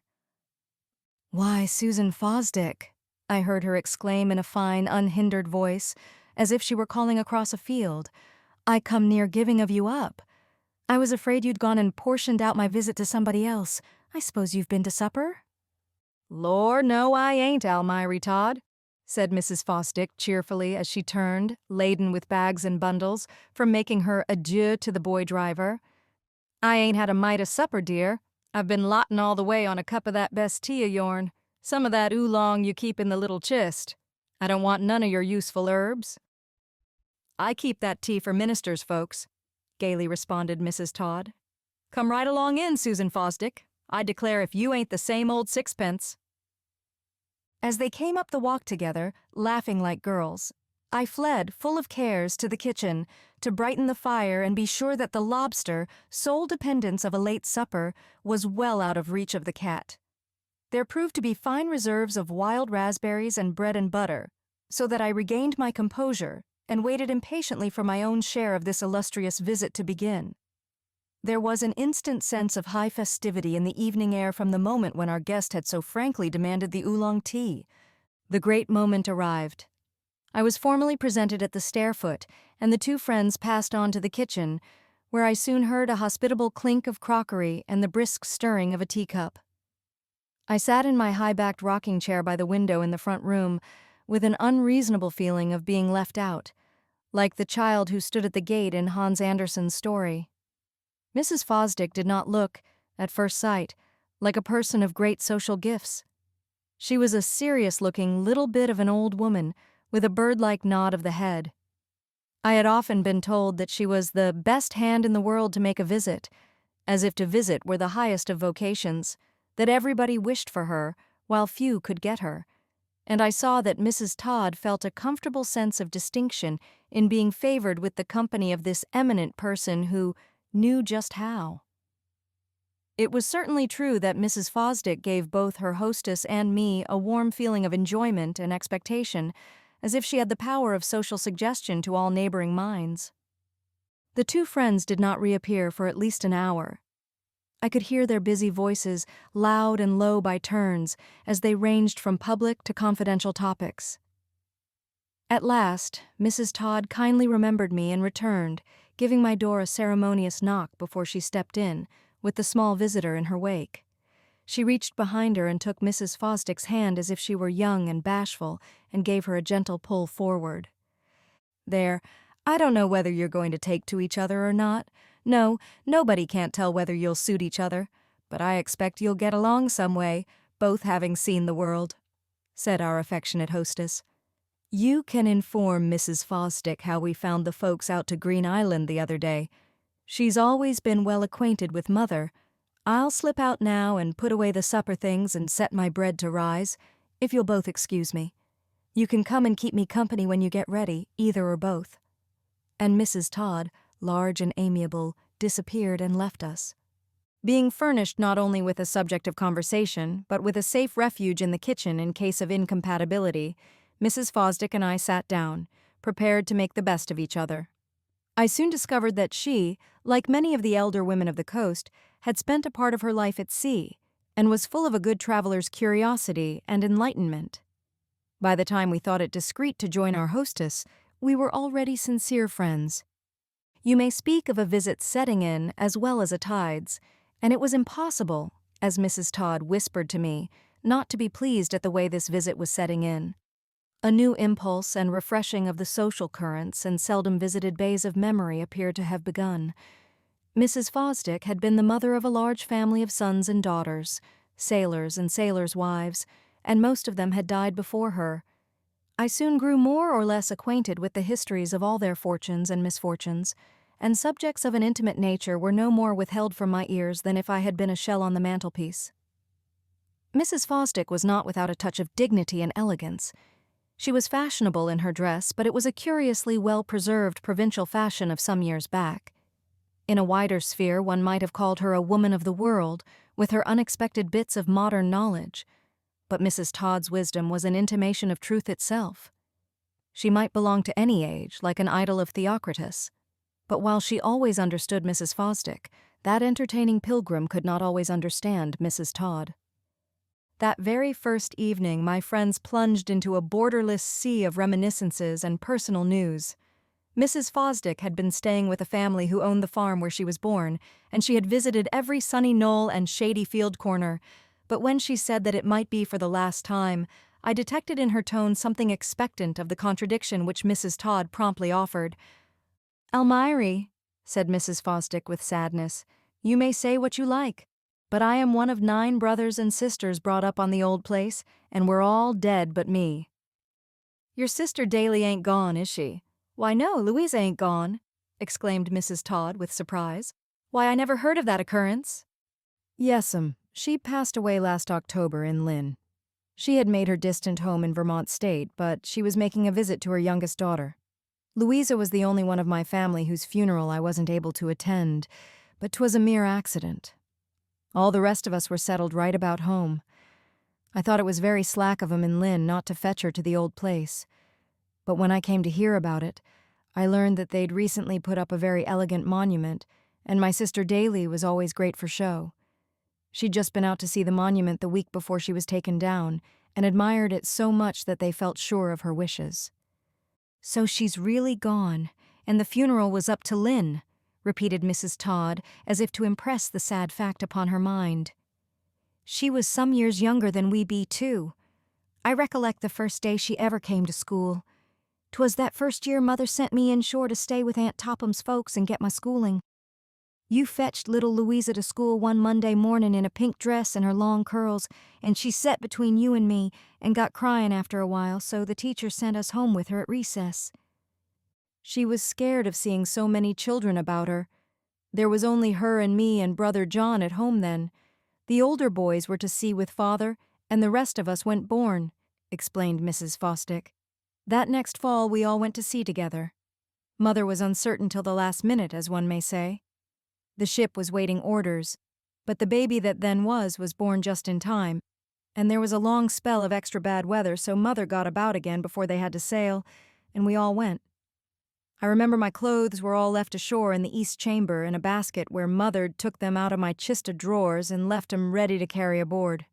She didn't have nothing aboard of her own that she wanted to cut up for me, so when my dress wore out she just put me into a spare suit of John's, jacket and trousers. I wasn't but 8 years old, and he was most 7 and large of his age. Quick as we made a port, she went right ashore and fitted me out pretty, but we was bound for the East Indies and didn't put in anywhere for a good while. So I had quite a spell of freedom. Mother made my new skirt long because I was growing, and I poked about the deck after that, real discouraged, feeling the hem at my heels every minute, and as if youth was past and gone. I liked the trousers best. I used to climb the riggin' with 'em and frighten Mother till she said and vowed she'd never take me to sea again." I thought by the polite, absent-minded smile on Mrs. Todd's face this was no new story. Little Louisa was a beautiful child. Yes, I always thought Louisa was very pretty, Mrs. Todd said. She was a dear little girl in those days. She favored your mother. The rest of you took after your father's folks. "We did certain," agreed Mrs. Fosdick, rocking steadily. "There. It does seem so pleasant to talk with an old acquaintance that knows what you know. I see so many of these new folks nowadays that seem to have neither past nor future. Conversation's got to have some root in the past, or else you've got to explain every remark you make and it wears a person out." Mrs. Todd gave a funny little laugh. "Yes'm, old friends is always best, lest you can catch a new one that's fit to make an old one out of," she said, and we gave an affectionate glance at each other which Mrs. Fosdick could not have understood, being the latest comer to the house. 13. Poor Joanna. One evening my ears caught a mysterious allusion which Mrs. Todd made to Shell Heap Island. It was a chilly night of cold northeasterly rain, and I made a fire for the first time in the Franklin stove in my room and begged my 2 housemates to come in and keep me company. The weather had convinced Mrs. Todd that it was time to make a supply of cough drops, and she had been bringing forth herbs from dark and dry hiding places, until now the pungent dust and odor of them had resolved themselves into one mighty flavor of spearmint that came from a simmering cauldron of syrup in the kitchen. She called it done and well done, and had ostentatiously left it to cool and taken her knitting work because Mrs. Fosdick was busy with hers. They sat in the 2 rocking chairs, the small woman and the large one, but now and then I could see that Mrs. Todd's thoughts remained with the cough drops. The time of gathering herbs was nearly over, but the time of syrups and cordials had begun. The heat of the open fire made us a little drowsy, but something in the way Mrs. Todd spoke of Shell Heap Island waked my interest. I waited to see if she would say any more, and then took a roundabout way back to the subject by saying what was first in my mind, that I wished the Green Island family were there to spend the evening with us, Mrs. Todd's mother and her brother William. Mrs. Todd smiled and drummed on the arm of the rocking chair. "Might scare William to death," she warned me, and Mrs. Fosdick mentioned her intention of going out to Green Island to stay 2 or 3 days if the wind didn't make too much sea. "Where is Shell Heap Island?" I ventured to ask, seizing the opportunity. "Bears nor'east somewheres about 3 miles from Green Island. Right offshore, I should call it about 8 miles out," said Mrs. Todd. "You never was there, dear. 'Tis off the thoroughfares and a very bad place to land at best." "I should think 'twas," agreed Mrs. Fosdick, smoothing down her black silk apron. "'Tis a place worth visitin' when you once get there. Some of the old folks was kind of fearful about it. 'Twas counted a great place in old Indian times. You can pick up their stone tools most any time if you hunt about. There's a beautiful spring of water, too. Yes, I remember when they used to tell queer stories about Shell Heap Island. Some said 'twas a great banging place for the Indians, and an old chief resided there once that ruled the winds, and others said they'd always heard that once the Indians come down from up country and left a captive there without any boat, and 'twas too far to swim across to Black Island, so-called, and he lived there till he perished.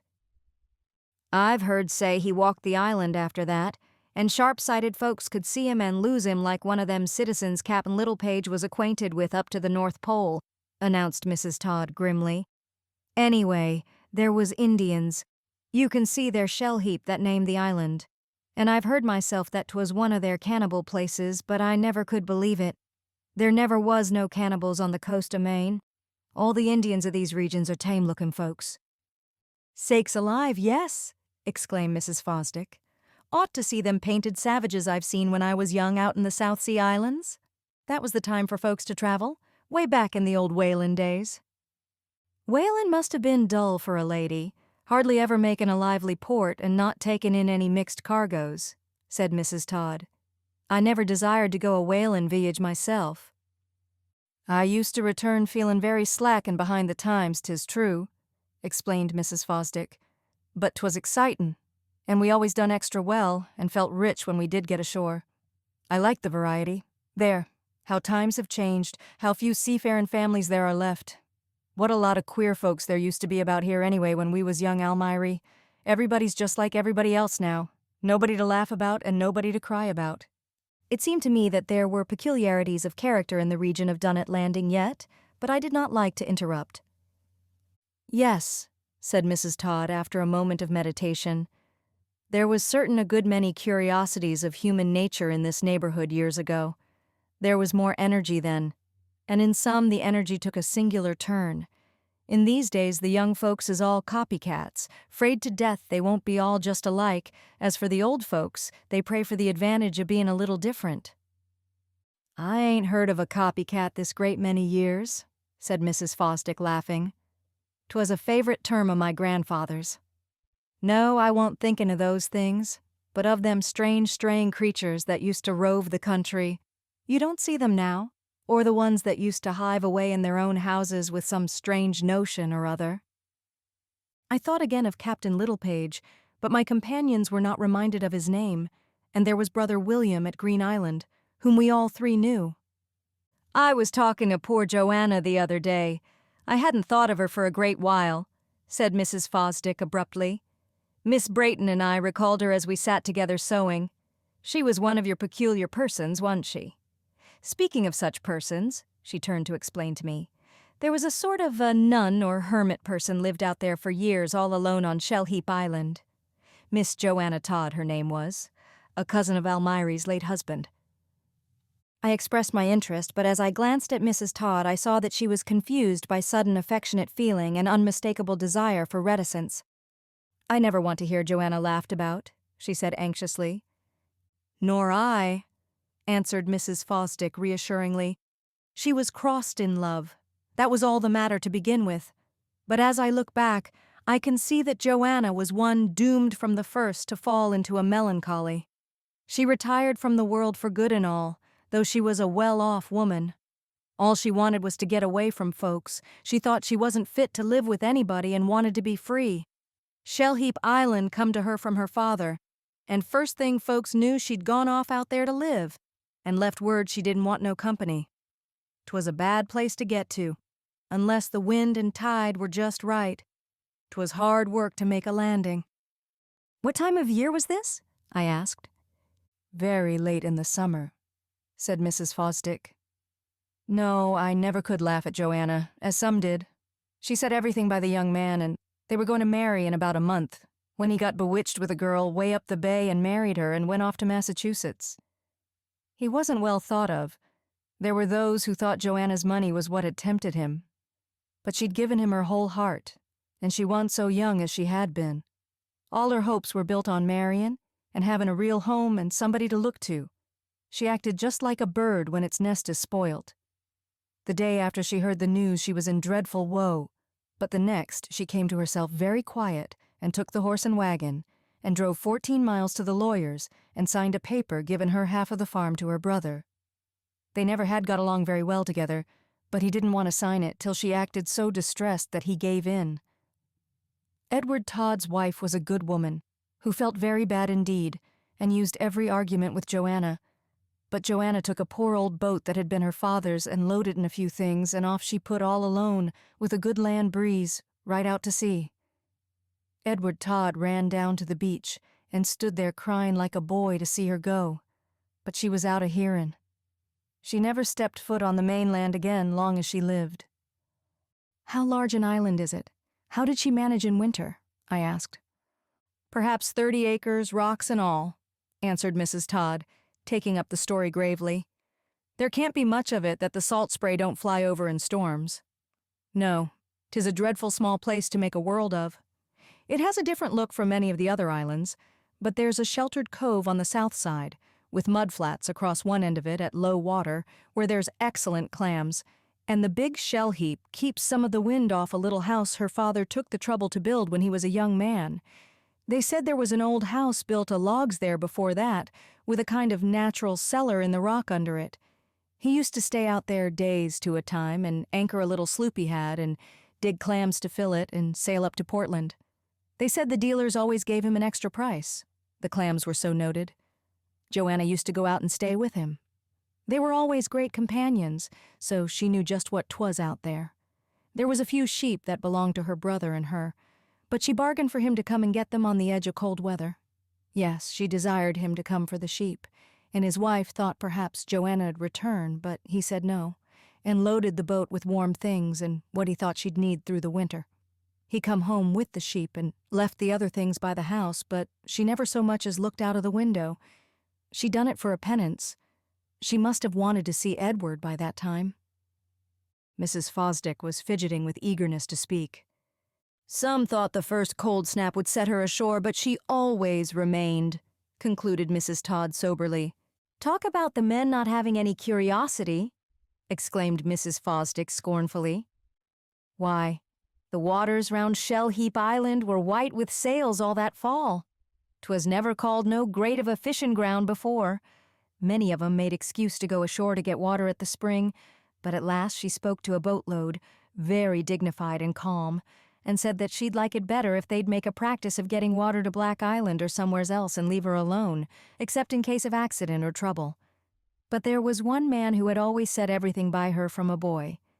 He'd have married her if the other hadn't come about and spoilt his chance, and he used to get close to the island before light on his way out fishin' and throw a little bundle way up the green slope front of the house. His sister told me she happened to see, the first time, what a pretty choice he made of useful things that a woman would feel lost without. He stood off fishin' and could see them in the grass all day, though sometimes she'd come out and walk right by them. There was other boats near, out after mackerel. But early next morning his present was gone. He didn't presume too much, but once he took her a nice firkin of things he got up to Portland, and when spring come, he landed her a hen and chickens in a nice little coop.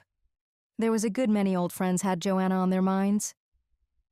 Yes, said Mrs. Todd, losing her sad reserve in the growing sympathy of these reminiscences. How everybody used to notice whether there was smoke out of the chimney. The Black Island folks could see her with their spyglass, and if they'd ever missed getting some sign of life, they'd have sent notice to her folks. But after the first year or two, Joanna was more and more forgotten as an everyday charge. Folks lived very simple in those days, you know, she continued, as Mrs. Fosdick's knitting was taking much thought at the moment. I expect there was always plenty of driftwood thrown up, and a poor fallen patch of spruces covered all the north side of the island, so she always had something to burn. She was very fond of working in the garden ashore, and that first summer she began to till the little field out there and raised a nice parcel of potatoes. She could fish, of course, and there was all her clams and lobsters. You can always live well in any wild place by the sea when you'd starve to death up country, except 'twas berry time. Joanna had berries out there, blackberries at least, and there was a few herbs in case she needed them. Mullein in great quantities and a plant of wormwood I remember seeing once when I stayed there, long before she fled out to Shell Heap. Yes, I recall the wormwood, which is always a planted herb, so there must have been folks there before the Todd's day. A growing bush makes the best gravestone. I expect that wormwood always stood for somebody's solemn monument. Catnip, too, is a very enduring herb about an old place. But what I want to know is what she did for other things, interrupted Mrs. Fosdick. Almiry, what did she do for clothing when she needed to replenish, or risin' for her bread, or the piece bag that no woman can live long without? Or company, suggested Mrs. Todd. Joanna was one that loved her friends. There must have been a terrible sight of long winter evenings that first year. There was her hens, suggested Mrs. Fosdick, after reviewing the melancholy situation. She never wanted the sheep after that first season. There wasn't no proper pasture for sheep after the June grass was past, and she ascertained the fact and couldn't bear to see them suffer, but the chickens done well. I remember sailing by one spring afternoon and seeing the coops out front of the house in the sun. How long was it before you went out with the minister? You were the first ones that ever really got ashore to see Joanna. I had been reflecting upon a state of society which admitted such personal freedom and a voluntary hermitage. There was something medieval in the behavior of poor Joanna Todd under a disappointment of the heart. The two women had drawn closer together and were talking on, quite unconscious of a listener. Poor Joanna, said Mrs. Todd again, and sadly shook her head as if there were things one could not speak about. I called her a great fool, declared Mrs. Fosdick with spirit. But I pitied her then, and I pity her far more now. Some other minister would have been a great help to her. one that preached self-forgetfulness and doin' for others to cure our own ills. But Parson Dimmock was a vague person, well-meanin', but very numb in his feelin's. I don't suppose at that troubled time Joanna could think of any way to mend her troubles except to run off and hide. Mother used to say she didn't see how Joanna lived without having nobody to do for, getting her own meals and tending her own poor self day in and day out, said Mrs. Todd sorrowfully. There was the hens, repeated Mrs. Fosdick kindly. I expect she soon came to makin' folks of them. No, I never went to work to blame Joanna as some did. She was full of feelin', and her troubles hurt her more than she could bear. I see it all now as I couldn't when I was young. I suppose in old times they had their shut-up convents for just such folks, said Mrs. Todd, as if she and her friend had disagreed about Joanna once, and were now in happy harmony. She seemed to speak with new openness and freedom. Oh yes, I was only too pleased when the Reverend Mr. Dimmock invited me to go out with him. He hadn't been very long in the place when Joanna left home and friends. 'Twas one day that next summer after she went, and I had been married early in the spring. He felt that he ought to go out and visit her. She was a member of the church, and might wish to have him consider her spiritual state. I wa'n't so sure of that, but I always liked Joanna, and I'd come to be her cousin by marriage. Nathan and I had conversed about going out to pay her a visit, but he got his chance to sail sooner'n he expected.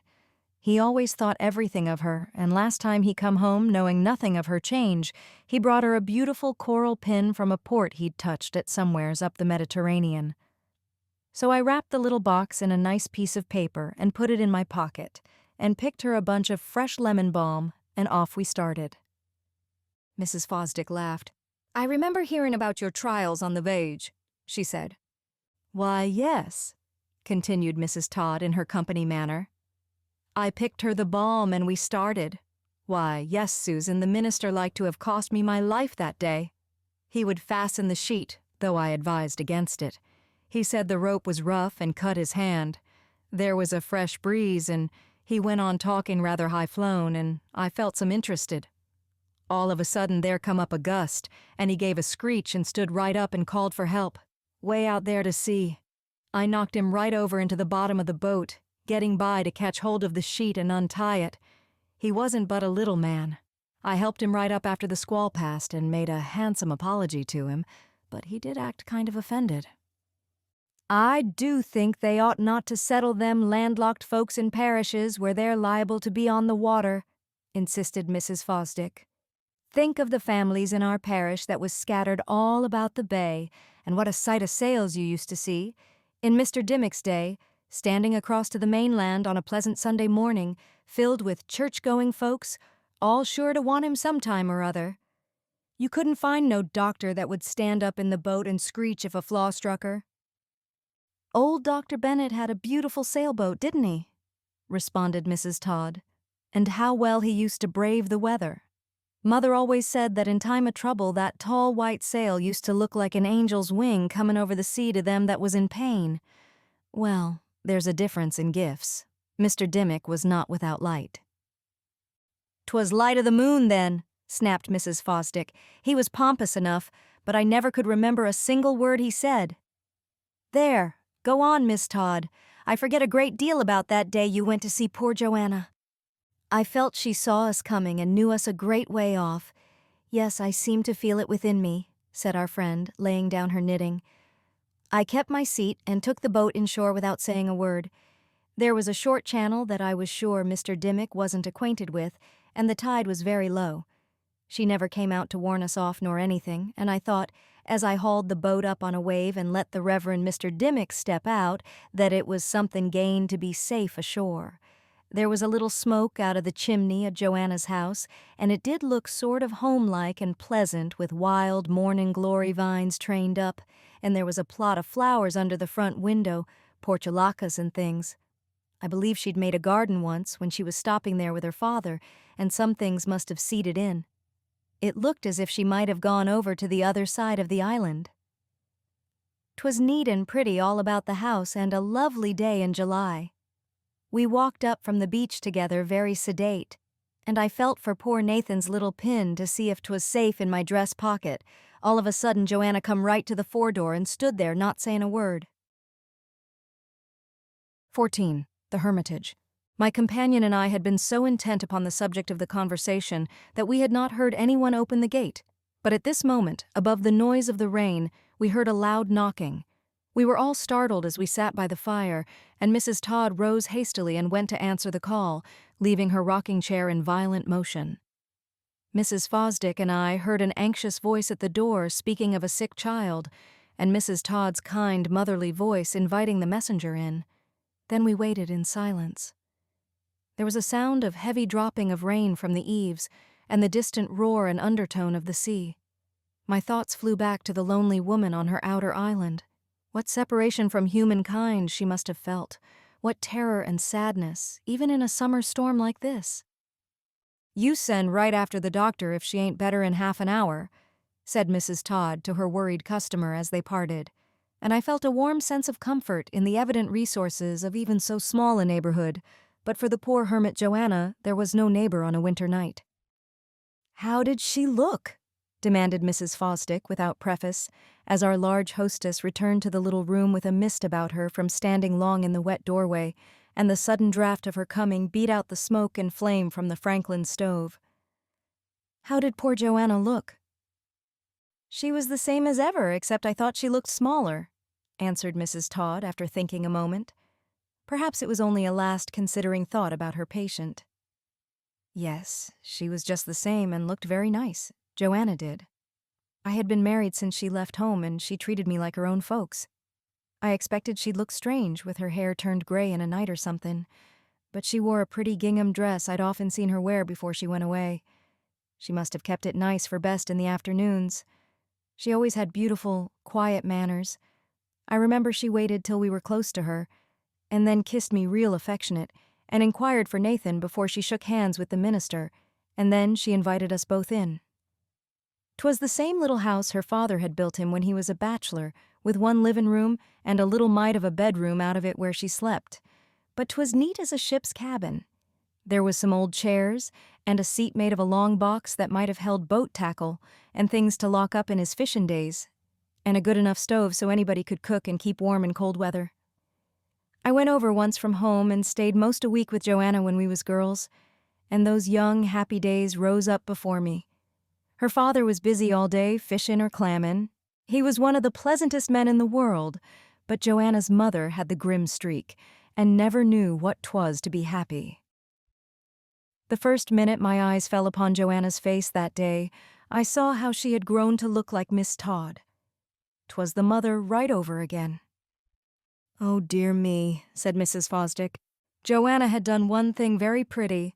There was a little piece of swamp on the island where good rushes grew plenty, and she'd gathered 'em and braided some beautiful mats for the floor and a thick cushion for the long bunk. She'd showed a good deal of invention. You see, there was a nice chance to pick up pieces of wood and boards that drove ashore, and she'd made good use of what she found. There wasn't no clock, but she had a few dishes on a shelf and flowers set about in shells fixed to the walls, so it did look sort of homelike, though so lonely and poor. I couldn't keep the tears out of my eyes. I felt so sad. I said to myself I must get Mother to come over and see Joanna. The love in Mother's heart would warm her, and she might be able to advise.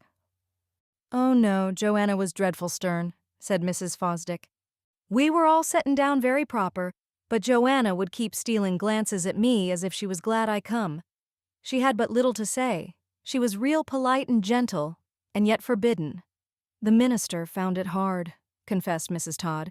"He got embarrassed, and when he put on his authority and asked her if she felt to enjoy religion in her present situation, and she replied that she must be excused from answerin', I thought I should fly. She might have made it easier for him. After all, he was the minister and had taken some trouble to come out, though 'twas kind of cold and unfeelin' the way he inquired.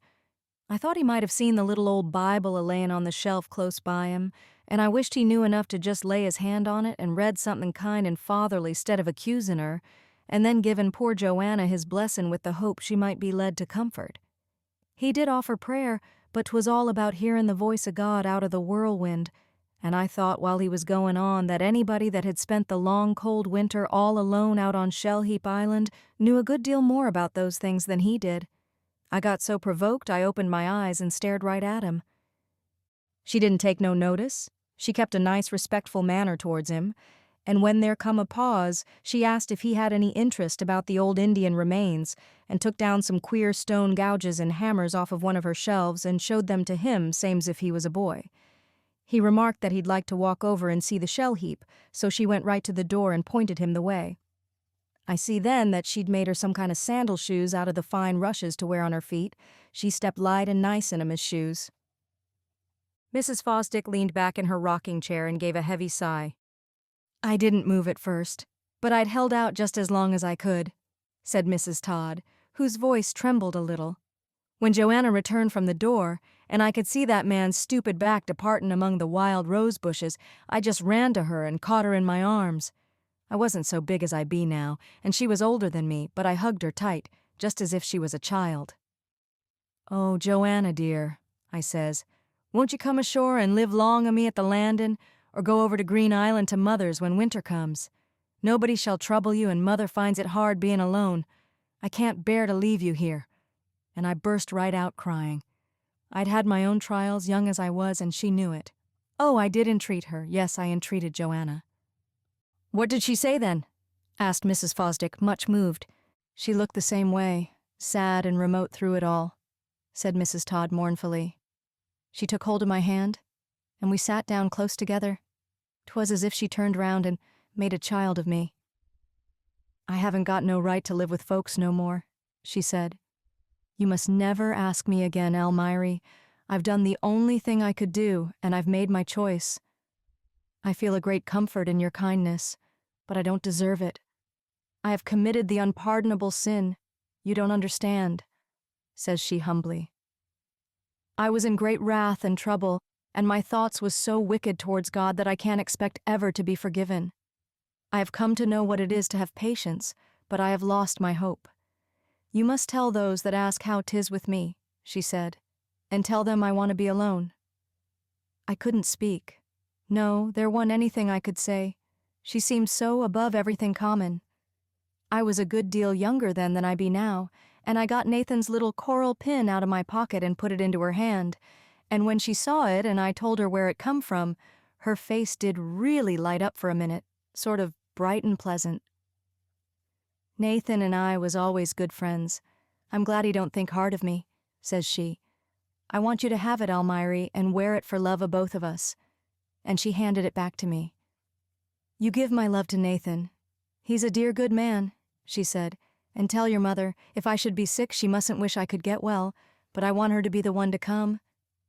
Then she seemed to have said all she wanted to, as if she was done with the world, and we sat there a few minutes longer together. It was real sweet and quiet except for a good many birds and the sea rolling up on the beach, but at last she rose, and I did too, and she kissed me and held my hand in hers a minute as if to say goodbye. Then she turned and went right away out of the door and disappeared. The minister come back pretty soon, and I told him I was all ready, and we started down to the boat. He had picked up some round stones and things and was carrying them in his pocket handkerchief, and he sat down amidships without making any question, and let me take the rudder and work the boat, and made no remarks for some time, until we sort of eased it off, speaking of the weather, and subjects that arose as we skirted Black Island, where 2 or 3 families live belongin' to the parish. He preached next Sabbath as usual, somethin' high-soundin' about the creation, and I couldn't help thinkin' he might never get no further. He seemed to know no remedies, but he had a great use of words. Mrs. Fosdick sighed again. "Hearin' you tell about Joanna brings the time right back as if 'twas yesterday," she said. "Yes, she was one of them poor things that talked about the great sin. We don't seem to hear nothing about the unpardonable sin now, but you may say 'twas not uncommon then. I expect that if it had been in these days, such a person would be plagued to death with idle folks," continued Mrs. Todd after a long pause. "As it was, nobody trespassed on her. All the folks about the bay respected her and her feelin's, but as time wore on after you left here, one after another ventured to make occasion to put something ashore for her if they went that way. I know Mother used to go to see her sometimes, and send William over now and then with something fresh and nice from the farm. There is a point on the sheltered side where you can lay a boat close to shore and land anything safe on the turf out of reach of the water. There were 1 or 2 others, old folks that she would see, and now and then she'd hail a passin' boat and ask for something, and Mother got her to promise that she would make some sign to the Black Island folks if she wanted help. I never saw her myself to speak to after that day. I expect nowadays, if such a thing happened, she'd have gone out west to her uncle's folks or up to Massachusetts and had a change and come home good as new. The world's bigger and freer than it used to be, urged Mrs. Fosdick. No, said her friend.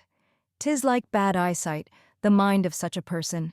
If your eyes don't see right, there may be a remedy, but there's no kind of glasses to remedy the mind. No, Joanna was Joanna, and there she lays on her island where she lived and did her poor penance. She told Mother the day she was dyin' that she always used to want to be fetched inshore when it come to the last. But she'd thought it over and desired to be laid on the island, if 'twas thought right. So the funeral was out there, a Saturday afternoon in September. 'Twas a pretty day, and there wa'n't hardly a boat on the coast within 20 miles that didn't head for Shell Heap cram full of folks and all real respectful, same's if she'd always stayed ashore and held her friends. Some went out a mere curiosity, I don't doubt. There's always such to every funeral, but most had real feelin' and went purpose to show it.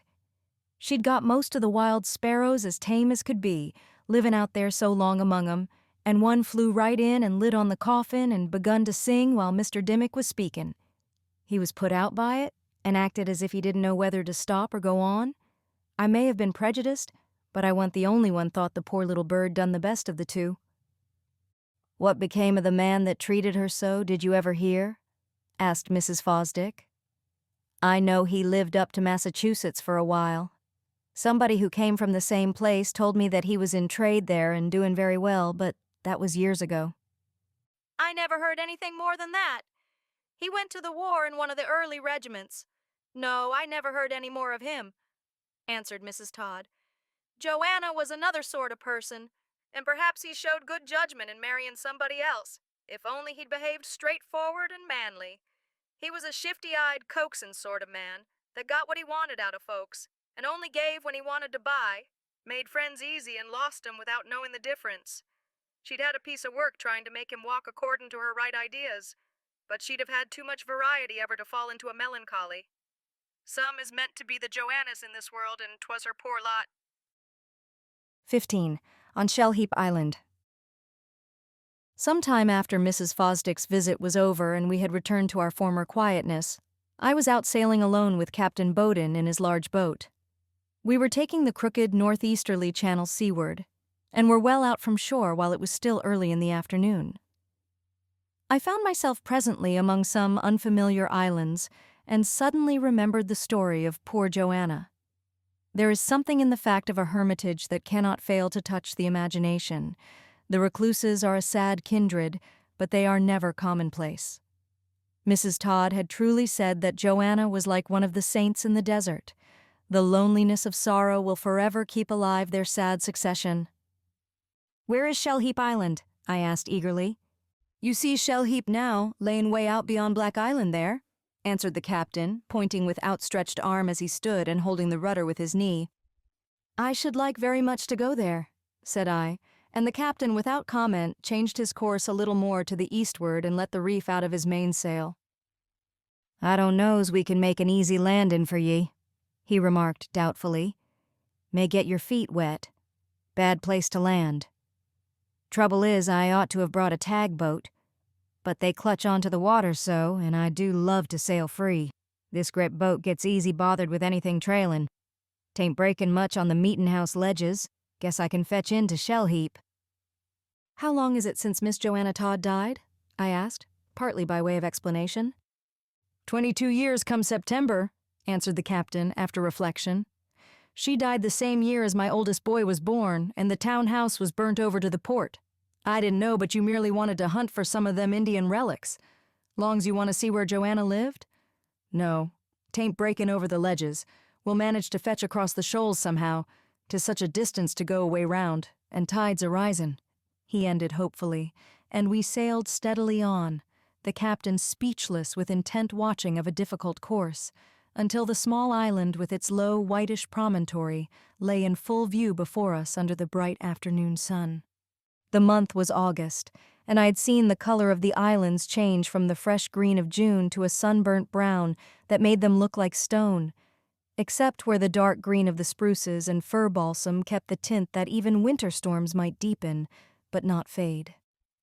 The few wind-bent trees on Shell Heap Island were mostly dead and gray, but there were some low-growing bushes, and a stripe of light green ran along just above the shore, which I knew to be wild morning glories. As we came close, I could see the high stone walls of a small square field, though there were no sheep left to assail it, and below, there was a little harbor-like cove where Captain Bowden was boldly running the great boat in to seek a landing place. There was a crooked channel of deep water which led close up against the shore. "There, you hold fast for'ard there and wait for her to lift on the wave. You'll make a good landin' if you're smart. Right on the port-hand side," the captain called excitedly, and I, standing ready with high ambition, seized my chance and leaped over to the grassy bank. "I'm beat if I ain't aground after all," mourned the captain despondently. But I could reach the bowsprit, and he pushed with the boat hook, while the wind veered round a little as if on purpose and helped with the sail, so presently the boat was free and began to drift out from shore. Used to call this pint Joanna's wharf privilege, but it has worn away in the weather since her time. I thought 1 or 2 bumps wouldn't hurt us none. Paint's gotta be renewed anyway, but I never thought she'd tetch. I figured on shyin' by, the captain apologized. She's too great a boat to handle well in here, but I used to sort of shy by in Joanna's day and cast a little somethin' ashore, some apples or a couple of pears if I had 'em, on the grass, where she'd be sure to see. I stood watching while Captain Bowden cleverly found his way back to deeper water. "You needn't make no haste," he called to me. "I'll keep within call. Joanna lays right up there in the far corner of the field. There used to be a path led to the place. I always knew her well. I was out here to the funeral." I found the path. It was touching to discover that this lonely spot was not without its pilgrims. Later generations will know less and less of Joanna herself, but there are paths trodden to the shrines of solitude the world over. The world cannot forget them, try as it may. The feet of the young find them out because of curiosity and dim foreboding, while the old bring hearts full of remembrance. This plain anchorite had been one of those whom sorrow made too lonely to brave the sight of men, too timid to front the simple world she knew, yet valiant enough to live alone with her poor insistent human nature and the calms and passions of the sea and sky. The birds were flying all about the field. They fluttered up out of the grass at my feet as I walked along, so tame that I liked to think they kept some happy tradition from summer to summer of the safety of nests and good fellowship of mankind. Poor Joanna's house was gone except the stones of its foundations, and there was little trace of her flower garden except a single faded sprig of much-enduring French pinks, which a great bee and a yellow butterfly were befriending together. I drank at the spring, and thought that now and then someone would follow me from the busy, hard-worked and simple-thoughted countryside of the mainland, which lay dim and dreamlike in the August haze, as Joanna must have watched it many a day. There was the world, and here was she with eternity well begun. In the life of each of us, I said to myself, there is a place remote and islanded and given to endless regret or secret happiness. We are each the uncompanioned hermit and recluse of an hour or a day. We understand our fellows of the cell to whatever age of history they may belong. But as I stood alone on the island, in the sea breeze, suddenly there came a sound of distant voices, gay voices and laughter from a pleasure boat that was going seaward full of boys and girls. I knew, as if she had told me, that poor Joanna must have heard the like on many and many a summer afternoon, and must have welcomed the good cheer in spite of hopelessness and winter weather, and all the sorrow and disappointment in the world. 16. The Great Expedition. Mrs. Todd never by any chance gave warning overnight of her great projects and adventures by sea and land. She first came to an understanding with the primal forces of nature, and never trusted to any preliminary promise of good weather, but examined the day for herself in its infancy. Then, if the stars were propitious, and the wind blew from a quarter of good inheritance, whence no surprises of sea turns or southwest sultriness might be feared, long before I was fairly awake, I used to hear a rustle and knocking like a great mouse in the walls, and an impatient tread on the steep garret stairs that led to Mrs. Todd's chief place of storage. She went and came as if she had already started on her expedition with utmost haste and kept returning for something that was forgotten. When I appeared in quest of my breakfast, she would be absent-minded and sparing of speech, as if I had displeased her, and she was now, by main force of principle, holding herself back from altercation and strife of tongues. These signs of a change became familiar to me in the course of time, and Mrs. Todd hardly noticed some plain proofs of divination one August morning when I said, without preface, that I had just seen the Beggs' best chaise go by and that we should have to take the grocery. Mrs. Todd was alert in a moment. "There, I might have known," she exclaimed. "It's the 15th of August when he goes and gets his money. He heired an annuity from an uncle of his on his mother's side. I understood the uncle said none of Sam Begg's wife's folks should make free with it, so after Sam's gone it'll all be passed and spent, like last summer. That's what Sam prospers on now, if you can call it prosperin'. Yes, I might have known. 'Tis the 15th of August with him, and he generally stops to dinner with a cousin's widow on the way home. February and August is the times. Takes him about all day to go and come." I heard this explanation with interest. The tone of Mrs. Todd's voice was complaining at the last. "I like the grocery just as well as the chaise," I hastened to say, referring to a long-bodied high wagon with a canopy top, like an attenuated four-posted bedstead on wheels in which we sometimes journeyed. "We can put things in behind, roots and flowers and raspberries, or anything you are going after. Much better than if we had the chaise." Mrs. Todd looked stony and unwilling. "I counted upon the chaise," she said, turning her back to me and roughly pushing back all the quiet tumblers on the cupboard shelf, as if they had been impertinent. "Yes, I desired the chaise for once. I ain't going berryin' nor to fetch home no more wilted vegetation this year. Season's about past, except for a poor few of late things," she added in a milder tone. "I'm going up country. No, I ain't intending to go berryin'. I've been plotting for it the past fortnight and hoping for a good day." "Would you like to have me go too?" I asked frankly, but not without a humble fear that I might have mistaken the purpose of this latest plan. "Oh, certain, dear," answered my friend affectionately. "Oh, no, I never thought of anyone else for company. If it's convenient for you, long's poor mother ain't come. I ain't nothing like so handy with a conveyance as I be with a good boat. Comes of my early bringing up. I expect we've got to make that great high wagon do. The tires want settin', and 'tis all loose jointed, so I can hear it shackle the other side of the ridge. We'll put the basket in front. I ain't going to have it bouncin' and twirlin' all the way. Why, I've been making some nice hearts and rounds to carry." These were signs of high festivity, and my interest deepened moment by moment. "I'll go down to the Beggs and get the horse just as soon as I finish my breakfast," said I. "Then we can start whenever you are ready." Mrs. Todd looked cloudy again. "I don't know, but you look nice enough to go just as you be," she suggested doubtfully. "No, you wouldn't want to wear that pretty blue dress of yourn way up country. 'Tain't dusty now, but it may be comin' home. No, I expect you'd rather not wear that and the other hat." "Oh, yes. I shouldn't think of wearing these clothes," said I with sudden illumination.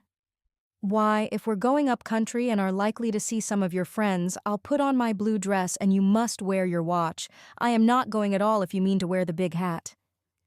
"Now you're behavin' pretty," responded Mrs. Todd, with a gay toss of her head and a cheerful smile, as she came across the room, bringing a saucerful of wild raspberries, a pretty piece of salvage from supper time. "I was cast down when I see you come to breakfast. I didn't think 'twas just what you'd select to wear to the reunion, where you're going to meet everybody." "What reunion do you mean?" I asked, not without amazement. "Not the Bowden families? I thought that was going to take place in September." "Today's the day. They sent word the middle of the week. I thought you might have heard of it. Yes, they changed the day.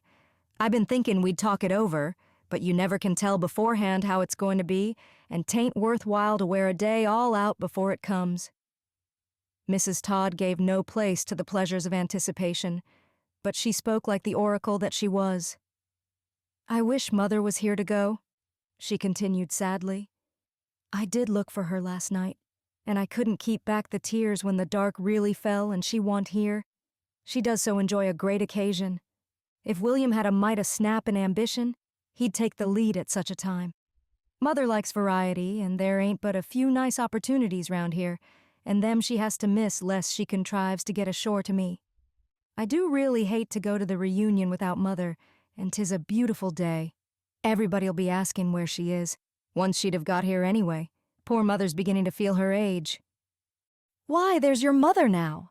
I exclaimed with joy. I was so glad to see the dear old soul again. I hear her voice at the gate. But Mrs. Todd was out of the door before me. There, sure enough, stood Mrs. Blackett, who must have left Green Island before daylight. She had climbed the steep road from the waterside so eagerly that she was out of breath and was standing by the garden fence to rest. She held an old-fashioned brown wicker cap basket in her hand, as if visiting were a thing of every day, and looked up at us as pleased and triumphant as a child. "Oh, what a poor, plain garden! Hardly a flower in it except your bush o' balm," she said. "But you do keep your garden neat, Almiry. Are you both well and going up country with me?" She came a step or two closer to meet us, with quaint politeness and quite as delightful as if she were at home. She dropped a quick little curtsy before Mrs. Todd. "There, Mother. What a girl you be. I am so pleased. I was just bewailing you," said the daughter, with unwonted feeling. "I was just bewailing you. I was so disappointed, and I kept myself awake a good piece of the night scolding poor William. I watched for the boat till I was ready to shed tears yesterday, and when 'twas comin' dark I kept making errands out to the gate and down the road to see if you wa'n't in the doldrums somewhere down the bay." "There was a headwind, as you know," said Mrs. Blackett, giving me the cap basket and holding my hand affectionately as we walked up the clean-swept path to the door. I was partly ready to come, but dear William said I should be all tired out and might get cold, having to beat all the way in. So we give it up and sat down and spent the evening together. It was a little rough and windy outside, and I guess 'twas better judgment. We went to bed very early and made a good start just at daylight. It's been a lovely morning on the water. William thought he'd better fetch across beyond Bird Rocks, rowing the greater part of the way. Then we sailed from there right over to the landing, making only one tack. William will be in again for me tomorrow, so I can come back here and rest me overnight and go to meetin' tomorrow and have a nice good visit." "She was just having her breakfast," said Mrs. Todd, who had listened eagerly to the long explanation without a word of disapproval, while her face shone more and more with joy. "You just sit right down and have a cup of tea and rest you while we make our preparations. Oh, I am so gratified to think you've come. Yes, she was just having her breakfast, and we were speaking of you. Where's William?" "He went right back, said he expected some schooners in about noon after bait, but he'll come and have his dinner with us tomorrow unless it rains. Then next day. I laid his best things out already," explained Mrs. Blackett a little anxiously. "This wind will serve him nice all the way home. Yes, I will take a cup of tea, dear. A cup of tea is always good. And then I'll rest a minute and be all ready to start." "I do feel condemned for having such hard thoughts o' William," openly confessed Mrs. Todd. She stood before us so large and serious that we both laughed and could not find it in our hearts to convict so rueful a culprit. "He shall have a good dinner tomorrow if it can be got, and I shall be real glad to see William." The confession ended handsomely, while Mrs. Blackett smiled approval and made haste to praise the tea. Then I hurried away to make sure of the grocery wagon. Whatever might be the good of the reunion, I was going to have the pleasure and delight of a day in Mrs. Blackett's company, not to speak of Mrs. Todd's. The early morning breeze was still blowing, and the warm, sunshiny air was of some ethereal northern sort, with a cool freshness as it came over new-fallen snow. The world was filled with a fragrance of fir balsam and the faintest flavor of seaweed from the ledges, bare and brown at low tide in the little harbor. It was so still and so early that the village was but half awake. I could hear no voices but those of the birds, small and great, the constant song sparrows, the clink of a yellow hammer over in the woods, and the far conversation of some deliberate crows. I saw William Blackett's escaping sail already far from land, and Captain Littlepage was sitting behind his closed window as I passed by, watching for someone who never came. I tried to speak to him, but he did not see me. There was a patient look on the old man's face, as if the world were a great mistake, and he had nobody with whom to speak his own language or find companionship. 17. A country road. Whatever doubts and anxieties I may have had about the inconvenience of the Beggs high wagon for a person of Mrs. Blackett's age and shortness, they were happily overcome by the aid of a chair and her own valiant spirit. Mrs. Todd bestowed great care upon seating us as if we were taking passage by boat, but she finally pronounced that we were properly trimmed. When we had gone only a little way up the hill, she remembered that she had left the house door wide open, though the large key was safe in her pocket. I offered to run back, but my offer was met with lofty scorn, and we lightly dismissed the matter from our minds, until 2 or 3 miles further on we met the doctor, and Mrs. Todd asked him to stop and ask her nearest neighbor to step over and close the door if the dust seemed to blow in the afternoon. "She'll be there in her kitchen. She'll hear you the minute you call. 'Twon't give you no delay," said Mrs. Todd to the doctor. "Yes, Miss Dennet's right there, with the windows all open. It isn't as if my fore-door opened right on the road anyway." At which proof of composure Mrs. Blackett smiled wisely at me. The doctor seemed delighted to see our guest. They were evidently the warmest friends, and I saw a look of affectionate confidence in their eyes. The good man left his carriage to speak to us, but as he took Mrs. Blackett's hand he held it a moment, and, as if merely from force of habit, felt her pulse as they talked. Then to my delight he gave the firm old wrist a commending pat. "You're wearing well. Good for another 10 years at this rate," he assured her cheerfully, and she smiled back. "I like to keep a strict account of my old standbys." And he turned to me. "Don't you let Mrs. Todd overdo today. Old folks like her are apt to be thoughtless." And then we all laughed and, parting, went our ways gaily. "I suppose he puts up with your rivalry the same as ever?" asked Mrs. Blackett. "You and he are as friendly as ever, I see, Elmiry." And Elmira sagely nodded. "He's got too many long routes now to stop to tend to all his door patients," she said. "Especially them that takes pleasure in talking themselves over. The doctor and me have got to be kind of partners. He's gone a good deal, far and wide. Looked tired, didn't he? I shall have to advise with him and get him off for a good rest. He'll take the big boat from Rockland and go off up to Boston and mouse round among the other doctors 1 in 2 or 3 years and come home fresh as a boy. I guess they think considerable of him up there." Mrs. Todd shook the reins and reached determinedly for the whip, as if she were compelling public opinion. Whatever energy and spirit the white horse had to begin with were soon exhausted by the steep hills and his discernment of a long expedition ahead. We toiled slowly along. Mrs. Blackett and I sat together, and Mrs. Todd sat alone in front with much majesty and the large basket of provisions. Part of the way the road was shaded by thick woods, but we also passed one farmhouse after another on the high uplands, which we all 3 regarded with deep interest, the house itself and the barns and garden spots and poultry all having to suffer an inspection of the shrewdest sort. This was a highway quite new to me. In fact, most of my journeys with Mrs. Todd had been made afoot and between the roads, in open pasture lands. My friends stopped several times for brief dooryard visits, and made so many promises of stopping again on the way home that I began to wonder how long the expedition would last. I had often noticed how warmly Mrs. Todd was greeted by her friends, but it was hardly to be compared with the feeling now shown toward Mrs. Blackett. A look of delight came to the faces of those who recognized the plain, dear old figure beside me. One revelation after another was made of the constant interest and intercourse that had linked the far island and these scattered farms into a golden chain of love and dependence. "Now, we mustn't stop again if we can help it," insisted Mrs. Todd at last. "You'll get tired, Mother, and you'll think the less of reunions. We can visit along here any day. There, if they ain't frying doughnuts in this next house, too. These are new folks, you know, from over St. George way. They took this old Talcott farm last year. 'Tis the best water on the road, and the check reins come undone. Yes, we'd best delay a little and water the horse."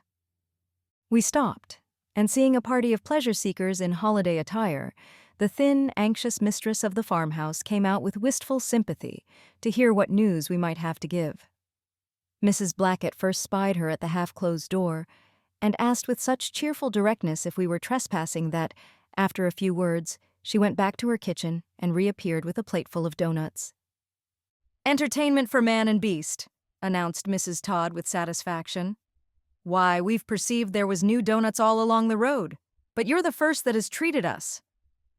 Our new acquaintance flushed with pleasure but said nothing. "They're very nice. You've had good luck with them?" pronounced Mrs. Todd.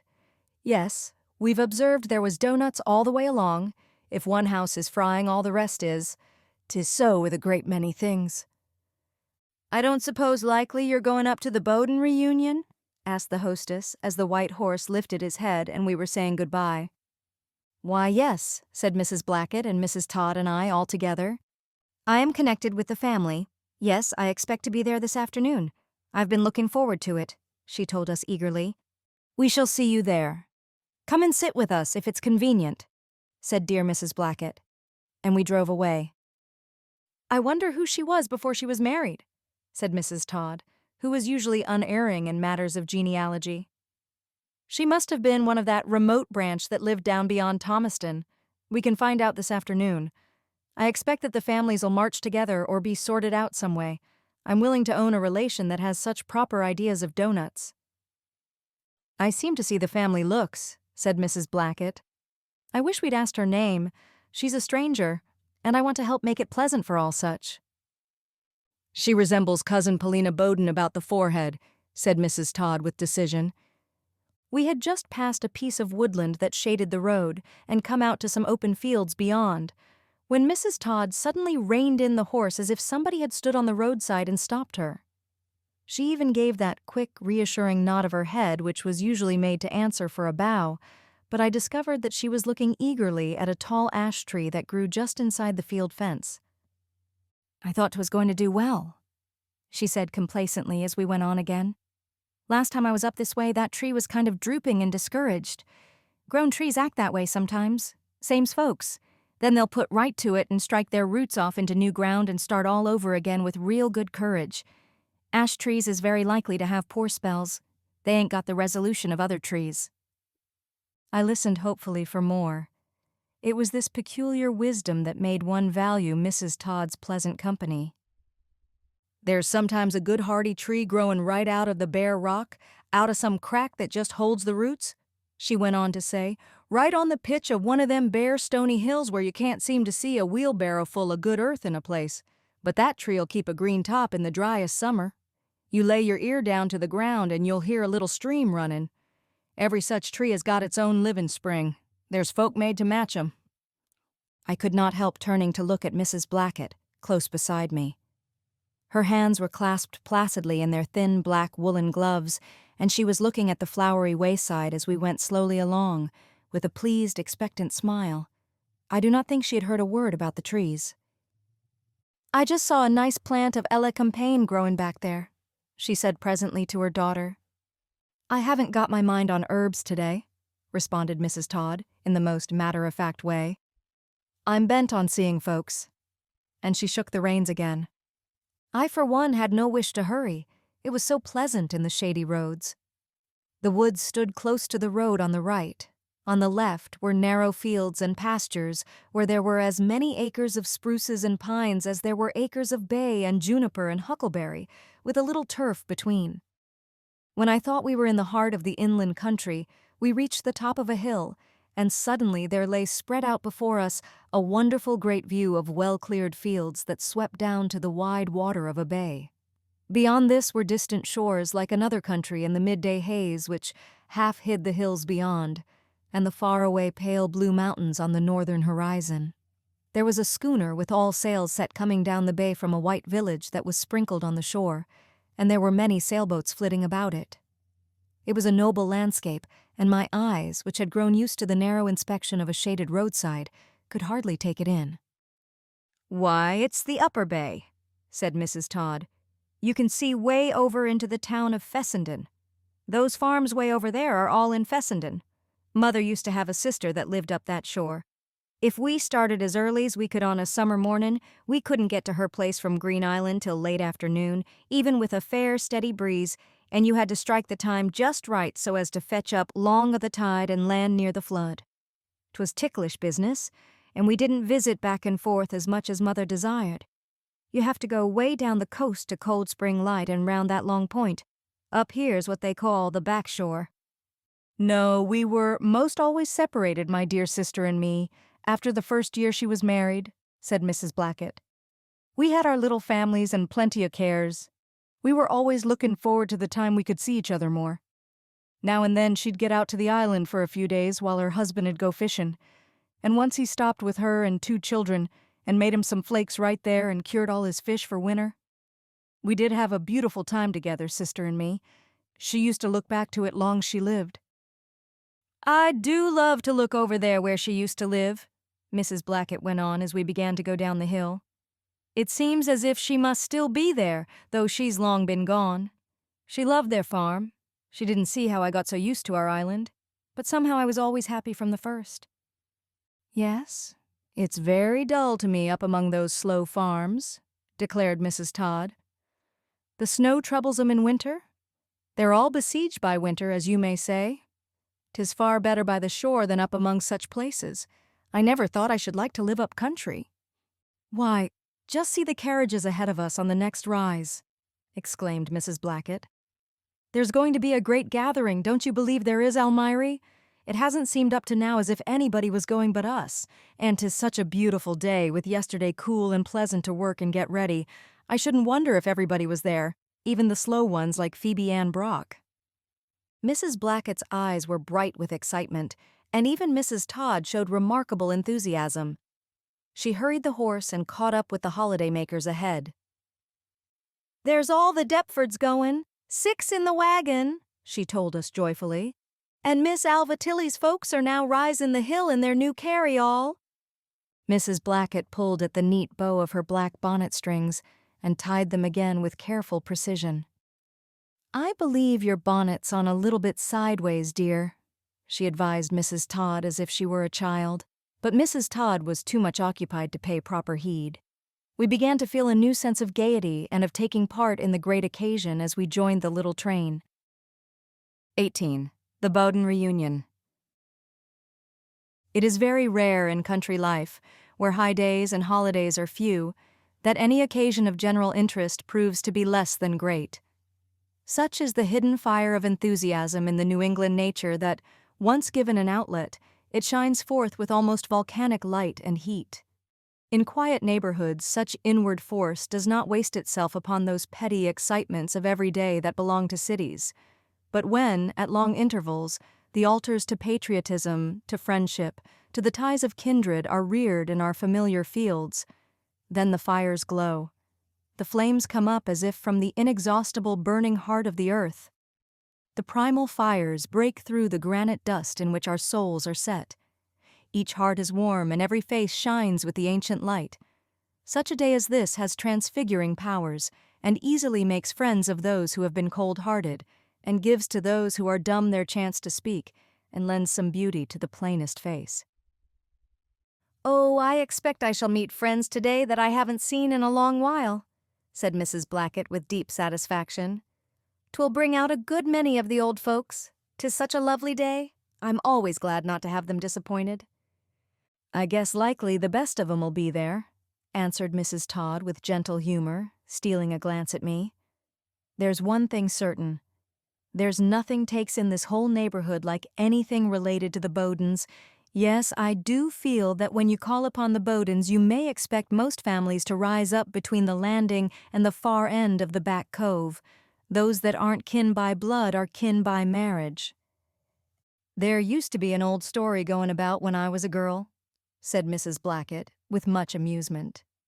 There was a great many more Bowdens then than there are now, and the folks was all setting in meeting a dreadful hot Sunday afternoon, and a scatter-witted little bound girl came running to the meetin'-house door, all out of breath from somewheres in the neighborhood. Miss Bowden, says she, your baby's in a fit. They used to tell that the whole congregation was up on its feet in a minute and right out into the aisles. All the Miss Bowdens was setting right out for home. The minister stood there in the pulpit trying to keep sober. And all at once he burst right out laughing. He was a very nice man, they said. And he said he'd better give 'em the benediction, and they could hear the sermon next Sunday, so he kept it over. My mother was there, and she thought certain 'twas me." "None of our family was ever subject to fits," interrupted Mrs. Todd severely. "No, we never had fits, none of us. And 'twas lucky we didn't way out there to Green Island. Now these folks right in front, dear sakes knows the bunches of soothing catnip and yarrow I've had to favor old Miss Evans with dryin'. You can see it right in their expressions, all them Evans folks. There, just you look up to the crossroads, Mother," she suddenly exclaimed. "See all the teams ahead of us. And oh, look down on the bay. Yes, look down on the bay. See what a sight of boats all headin' for the Bowden Place Cove." "Oh, ain't it beautiful?" said Mrs. Blackett, with all the delight of a girl. She stood up in the high wagon to see everything, and when she sat down again she took fast hold of my hand. "Hadn't you better urge the horse a little, Almiry?" she asked. "He's had it easy as we came along, and he can rest when we get there. The others are some little ways ahead, and I don't want to lose a minute." We watched the boats drop their sails one by one in the cove as we drove along the highland. The old Bowden house stood, low-storied and broad-roofed, in its green fields as if it were a motherly brown hen waiting for the flock that came straying toward it from every direction. The first Bowden settler had made his home there, and it was still the Bowden farm. 5 generations of sailors and farmers and soldiers had been its children. And presently, Mrs. Blackett showed me the stone-walled burying ground that stood like a little fort on a knoll overlooking the bay. But, as she said, there were plenty of scattered Bowdens who were not laid there. Some lost at sea, and some out west, and some who died in the war. Most of the home graves were those of women. We could see now that there were different footpaths from along shore and across country. In all these there were straggling processions walking in single file, like old illustrations of the Pilgrim's Progress. There was a crowd about the house as if huge bees were swarming in the lilac bushes. Beyond the fields and cove, a higher point of land ran out into the bay, covered with woods which must have kept away much of the northwest wind in winter. Now there was a pleasant look of shade and shelter there for the great family meeting. We hurried on our way, beginning to feel as if we were very late, and it was a great satisfaction at last to turn out of the stony high road into a green lane shaded with old apple trees. Mrs. Todd encouraged the horse until he fairly pranced with gaiety as we drove round to the front of the house on the soft turf. There was an instant cry of rejoicing, and 2 or 3 persons ran toward us from the busy group. "Why, dear Miss Blackett, here's Miss Blackett," I heard them say, as if it were pleasure enough for one day to have a sight of her. Mrs. Todd turned to me with a lovely look of triumph and self-forgetfulness. An elderly man who wore the look of a prosperous sea captain put up both arms and lifted Mrs. Blackett down from the high wagon like a child, and kissed her with hearty affection. "I was master afraid she wouldn't be here," he said, looking at Mrs. Todd with a face like a happy, sunburnt schoolboy, while everybody crowded round to give their welcome. "Mother's always the queen," said Mrs. Todd. "Yes, they'll all make everything of Mother. She'll have a lovely time today. I wouldn't have had her miss it, and there won't be a thing she'll ever regret, except to mourn because William wa'n't here." Mrs. Blackett having been properly escorted to the house, Mrs. Todd received her own full share of honor, and some of the men, with a simple kindness that was the soul of chivalry, waited upon us and our baskets, and led away the white horse. I already knew some of Mrs. Todd's friends and kindred, and felt like an adopted Bowden in this happy moment. It seemed to be enough for anyone to have arrived by the same conveyance as Mrs. Blackett, who presently had her court inside the house, while Mrs. Todd, large, hospitable, and preeminent, was the center of a rapidly increasing crowd about the lilac bushes. Small companies were continually coming up the long green slope from the water, and nearly all the boats had come to shore. I counted 3 or 4 that were baffled by the light breeze, but before long all the Bowdens, small and great, seemed to have assembled, and we started to go up to the grove across the field. Out of the chattering crowd of noisy children and large-waisted women whose best black dresses fell straight to the ground in generous folds, and sunburnt men who looked as serious as if it were town meeting day, there suddenly came silence and order. I saw the straight, soldierly little figure of a man who bore a fine resemblance to Mrs. Blackett, and who appeared to marshal us with perfect ease. He was imperative enough, but with a grand military sort of courtesy, and bore himself with solemn dignity of importance. We were sorted out according to some clear design of his own, and stood as speechless as a troop to await his orders. Even the children were ready to march together, a pretty flock, and at the last moment Mrs. Blackett and a few distinguished companions, the ministers and those who were very old, came out of the house together and took their places. We ranked by fours, and even then we made a long procession. There was a wide path mowed for us across the field, and as we moved along, the birds flew up out of the thick second crop of clover, and the bees hummed as if it still were June. There was a flashing of white gulls over the water where the fleet of boats rode the low waves together in the cove, swaying their small masts as if they kept time to our steps. The plash of the water could be heard faintly, yet still be heard. We might have been a company of ancient Greeks going to celebrate a victory, or to worship the god of harvests in the grove above. It was strangely moving to see this and to make part of it. The sky, the sea, have watched poor humanity at its rites so long. We were no more a New England family celebrating its own existence and simple progress. We carried the tokens and inheritance of all such households from which this had descended, and were only the latest of our line. We possessed the instincts of a far-forgotten childhood. I found myself thinking that we ought to be carrying green branches and singing as we went. So we came to the thick-shaded grove, still silent, and were set in our places by the straight trees that swayed together and let sunshine through here and there like a single golden leaf that flickered down, vanishing in the cool shade. The grove was so large that the great family looked far smaller than it had in the open field. There was a thick growth of dark pines and firs with an occasional maple or oak that gave a gleam of color like a bright window in the great roof. On three sides we could see the water shining behind the tree trunks and feel the cool, salt breeze that began to come up with the tide just as the day reached its highest point of heat. We could see the green, sunlit field we had just crossed as if we looked out at it from a dark room, and the old house and its lilacs standing placidly in the sun, and the great barn with a stockade of carriages from which 2 or 3 caretaking men who had lingered were coming across the field together. Mrs. Todd had taken off her warm gloves and looked the picture of content. "There!" she exclaimed.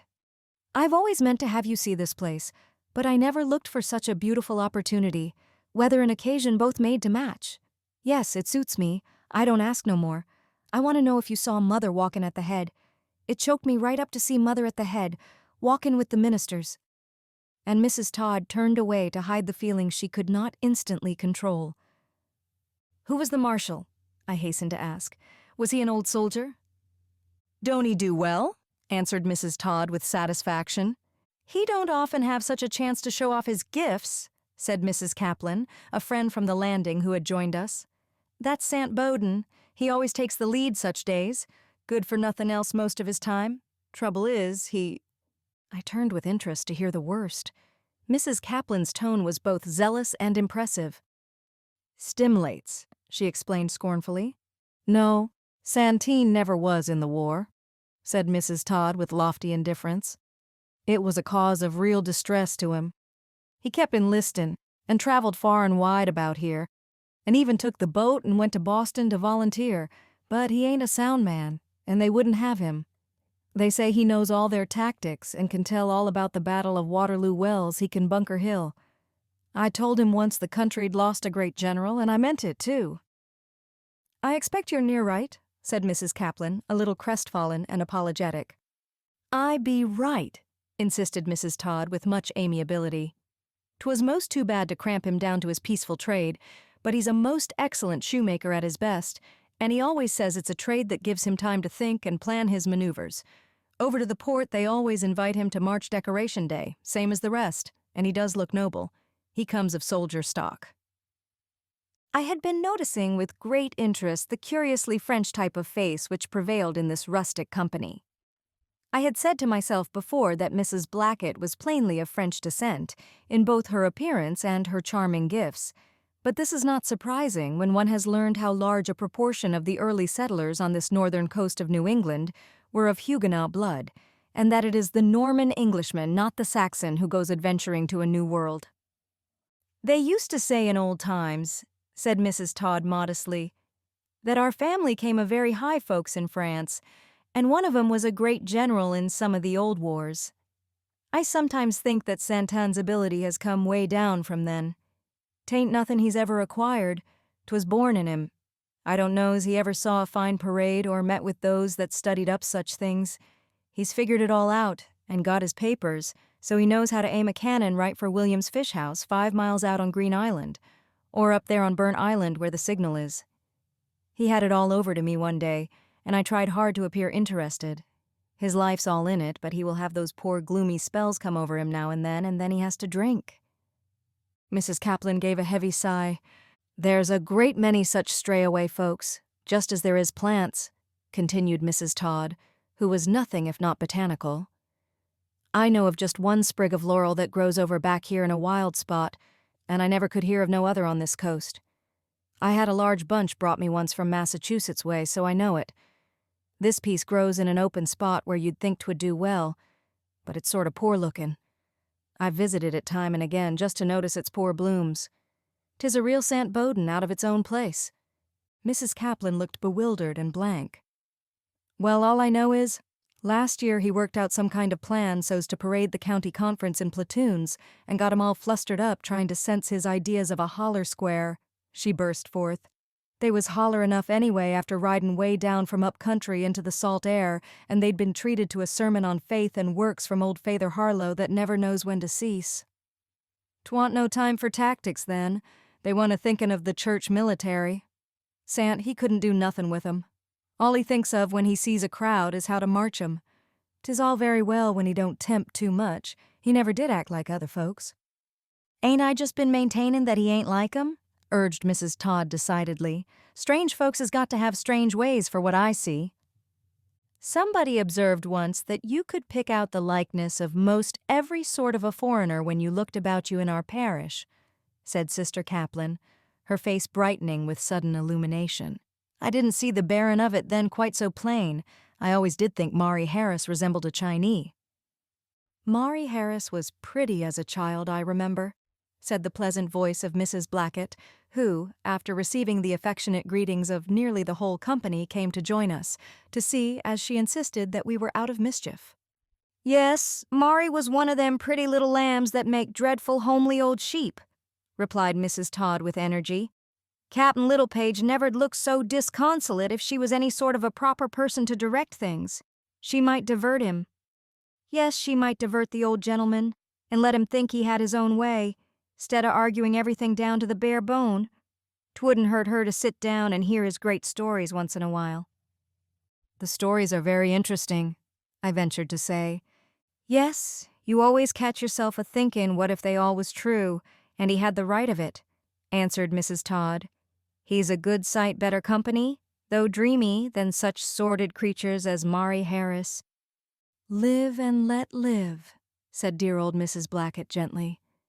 "I haven't seen the captain for a good while, now that I ain't so constant to meetin'," she added wistfully. "We always have known each other." "Why, if it is a good pleasant day tomorrow, I'll get William to call and invite the captain to dinner. William will be in early so's to pass up the street without meetin' anybody." They're callin' out it's time to set the tables," said Mrs. Kaplan with great excitement. "Here's Cousin Sarah Jane Blackett. Well, I am pleased, certain," exclaimed Mrs. Todd with unaffected delight, and these kindred spirits met and parted with the promise of a good talk later on. After this, there was no more time for conversation until we were seated in order at the long tables. "I'm one that always dreads seeing some of the folks that I don't like at such a time as this," announced Mrs. Todd privately to me after a season of reflection. "We were just waiting for the feast to begin. You wouldn't think such a great creature as I be could feel all over pins and needles? I remember the day I promised to Nathan, how it come over me, just I was feelin' happy's I could, that I'd got to have an own cousin of his for my near relation all the rest of my life, and it seemed as if die I should. Poor Nathan saw somethin' had crossed me. He had very nice feelings. and when he asked what 'twas, I told him. I never could like her myself, said he. You shan't be bothered, dear, he says. And 'twas one of the things that made me set a good deal by Nathan. He did not make a habit of always opposin', like some men. Yes, says I, but think of Thanksgiving times and funerals. She's our relation, and we've got to own her. Young folks don't think of those things. There she goes now, do let's pray her by, said Mrs. Todd with an alarming transition from general opinions to particular animosities. I hate her just the same as I always did, but she's got on a real pretty dress. I do try to remember that she's Nathan's cousin. Oh dear, well, she's gone by after all, and ain't seen me. I expected she'd come pleasantin' round just to show off and say afterward she was acquainted. This was so different from Mrs. Todd's usual largeness of mind that I had a moment's uneasiness, but the cloud passed quickly over her spirit and was gone with the offender. There never was a more generous out-of-door feast along the coast than the Bowden family set forth that day. To call it a picnic would make it seem trivial. The great tables were edged with pretty oak leaf trimming, which the boys and girls made. We brought flowers from the fence thickets of the great field, and out of the disorder of flowers and provisions suddenly appeared as orderly a scheme for the feast as the marshal had shaped for the procession. I began to respect the Bowdens for their inheritance of good taste and skill, and a certain pleasing gift of formality. Something made them do all these things in a finer way than most country people would have done them. As I looked up and down the tables, there was a good cheer, a grave soberness that shone with pleasure, a humble dignity of bearing. There were some who should have sat below the salt for lack of this good breeding, but they were not many. So, I said to myself, their ancestors may have sat in the great hall of some old French house in the Middle Ages, when battles and sieges and processions and feasts were familiar things. The ministers and Mrs. Blackett, with a few of their rank and age, were put in places of honor, and for once that I looked any other way I looked twice at Mrs. Blackett's face, serene and mindful of privilege and responsibility, the mistress by simple fitness of this great day. Mrs. Todd looked up at the roof of green trees and then carefully surveyed the company. I see 'em better now they're all settin' down, she said with satisfaction. There's old Mr. Gilbraith and his sister. I wish they were sittin' with us. They're not among folks they can parley with, and they look disappointed. As the feast went on, the spirits of my companions steadily rose. The excitement of an unexpectedly great occasion was a subtle stimulant to her disposition, and I could see that sometimes when Mrs. Todd had seemed limited and heavily domestic, she had simply grown sluggish for lack of proper surroundings. She was not so much reminiscent now as expectant, and as alert and gay as a girl. We who were her neighbors were full of gaiety, which was but the reflected light from her beaming countenance. It was not the first time that I was full of wonder at the waste of human ability in this world, as a botanist wonders at the wastefulness of nature, the thousand seeds that die, the unused provision of every sort. The reserve force of society grows more and more amazing to one's thought. More than one face among the Bowdens showed that only opportunity and stimulus were lacking.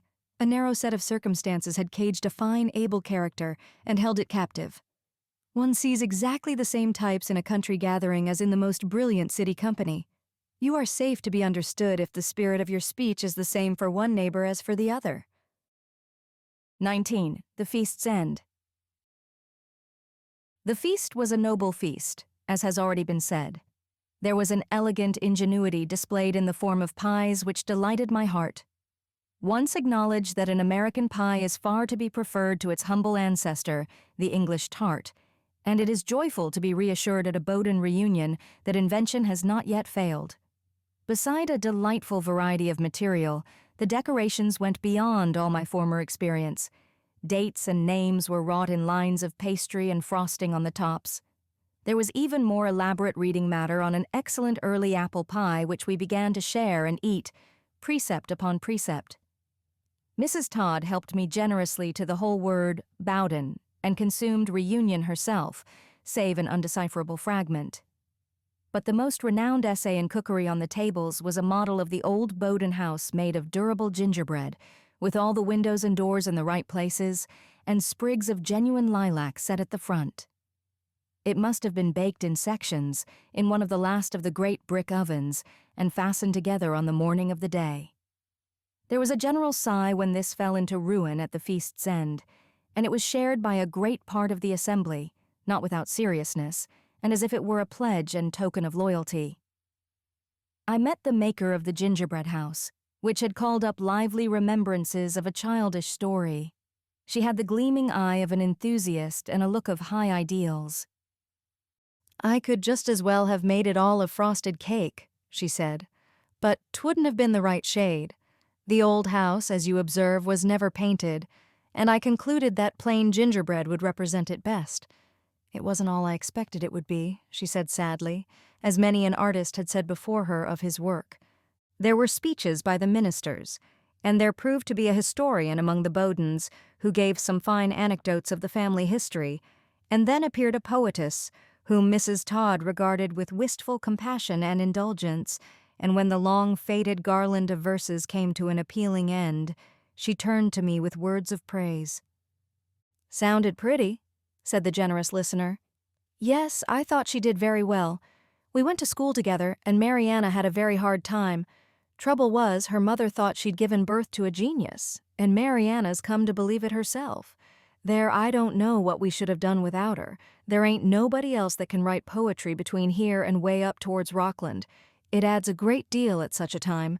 When she speaks of those that are gone, she feels it all, and so does everybody else. But she harps too much. I'd laid half of that away for next time if I was Mariana. There comes Mother to speak to her, and old Mr. Gilbraith's sister. Now she'll be heartened right up. Mother'll say just the right thing." The leave-takings were as affecting as the meetings of these old friends had been. There were enough young persons at the reunion, but it is the old who really value such opportunities.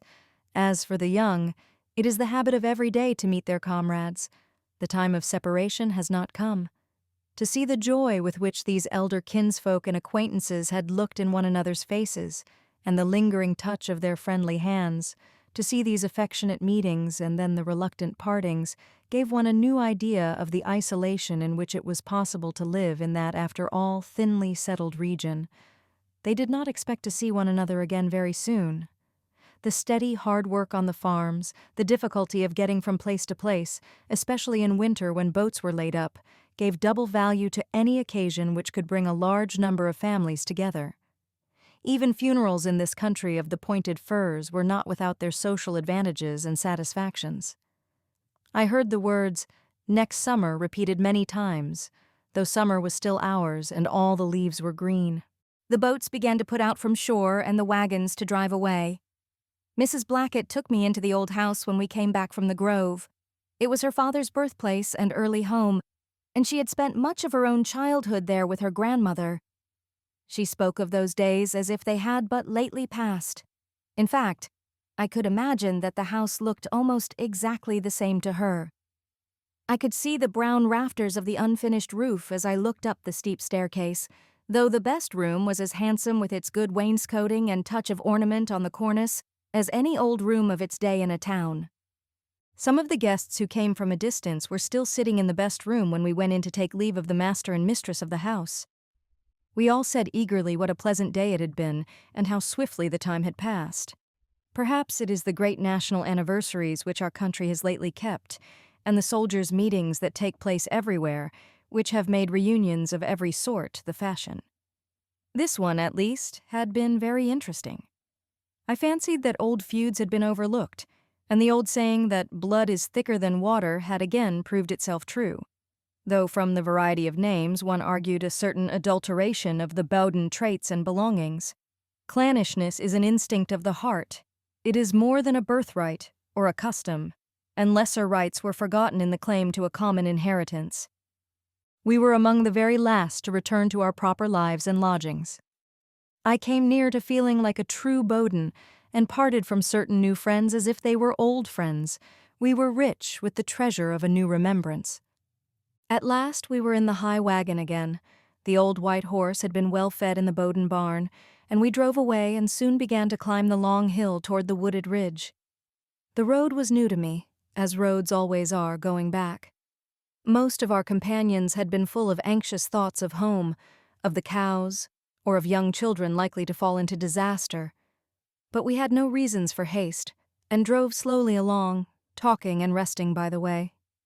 Mrs. Todd said once that she really hoped her front door had been shut on account of the dust blowing in, but added that nothing made any weight on her mind except not to forget to turn a few late mullein leaves that were drying on a newspaper in the little loft.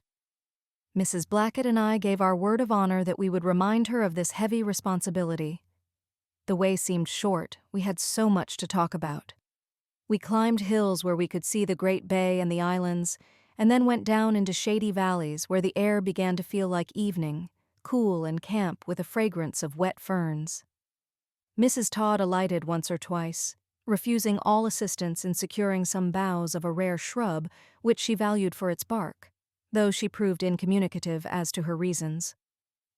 We passed the house where we had been so kindly entertained with doughnuts earlier in the day, and found it closed and deserted, which was a disappointment. "They must have stopped to tea somewheres and thought they'd finish up the day," said Mrs. Todd. "Those that enjoyed it best'll want to get right home so's to think it over." "I didn't see the woman there after all, did you?" asked Mrs. Blackett as the horse stopped to drink at the trough. "Oh, yes, I spoke with her," answered Mrs. Todd, with but scant interest or approval. "She ain't a member of our family."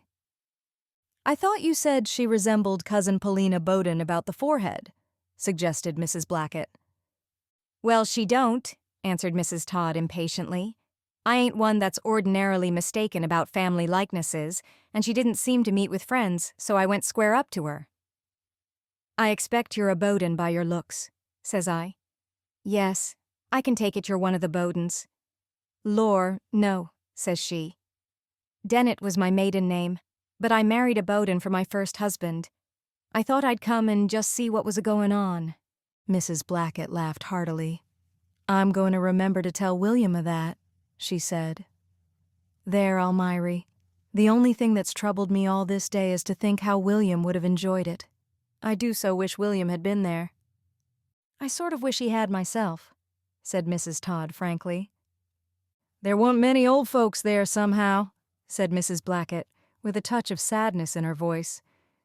"There ain't so many to come as there used to be, I'm aware, but I expected to see more." "I thought they turned out pretty well, when you come to think of it. Why, everybody was saying so and feeling gratified," answered Mrs. Todd hastily with pleasing unconsciousness. Then I saw the quick color flash into her cheek, and presently she made some excuse to turn and steal an anxious look at her mother.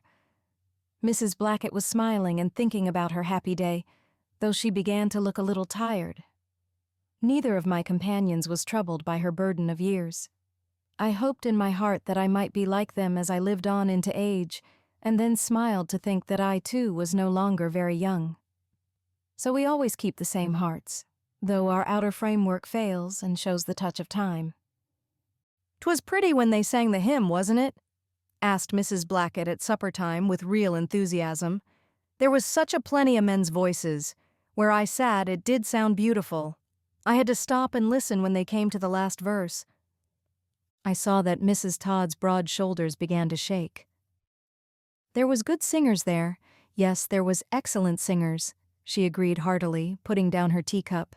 "But I chanced to drift alongside Miss Peter Bowden a Great Bay, and I couldn't help thinking if she was as far out of town as she was out of tune, she wouldn't get back in a day." 20. Alongshore.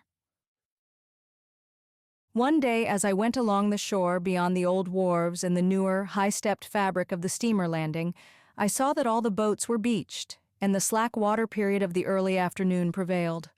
Nothing was going on, not even the most leisurely of occupations, like baiting trawls or mending nets or repairing lobster pots. The very boats seemed to be taking an afternoon nap in the sun. I could hardly discover a distant sail as I looked seaward, except a weather-beaten lobster smack, which seemed to have been taken for a plaything by the light airs that blew about the bay.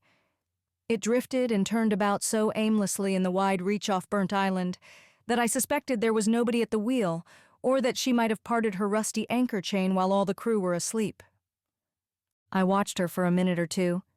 She was the old Miranda, owned by some of the Caplins, and I knew her by an odd-shaped patch of newish duck that was set into the peak of her dingy mainsail. Her vagaries offered such an exciting subject for conversation that my heart rejoiced at the sound of a hoarse voice behind me. At that moment, before I had time to answer, I saw something large and shapeless flung from the Miranda's deck that splashed the water high against her black side, and my companion gave a satisfied chuckle. The old lobster smack's sail caught the breeze again at this moment, and she moved off down the bay. Turning, I found old Elijah Tilley, who had come softly out of his dark fish house as if it were a burrow. "Boy got kinda drowsy steerin' of her. Monroe, he hove him right overboard. Wake now fast enough," explained Mr. Tilley, and we laughed together. I was delighted, for my part, that the vicissitudes and dangers of the Miranda, in a rocky channel, should have given me this opportunity to make acquaintance with an old fisherman to whom I had never spoken. At first, he had seemed to be one of those evasive and uncomfortable persons who are so suspicious of you that they make you almost suspicious of yourself. Mr. Elijah Tilley appeared to regard a stranger with scornful indifference.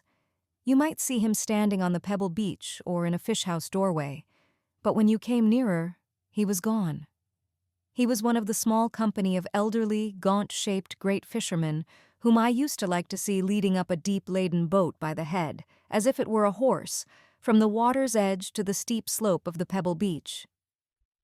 There were 4 of these large old men at the landing, who were the survivors of an earlier and more vigorous generation. There was an alliance and understanding between them, so close that it was apparently speechless. They gave much time to watching one another's boats go out or come in. They lent a ready hand at tending one another's lobster traps in rough weather. They helped to clean the fish or to sliver porgies for the trawls, as if they were in close partnership. And when a boat came in from deep-sea fishing, they were never too far out of the way and hastened to help carry it ashore, 2 by 2, splashing alongside or holding its steady head as if it were a willful sea colt.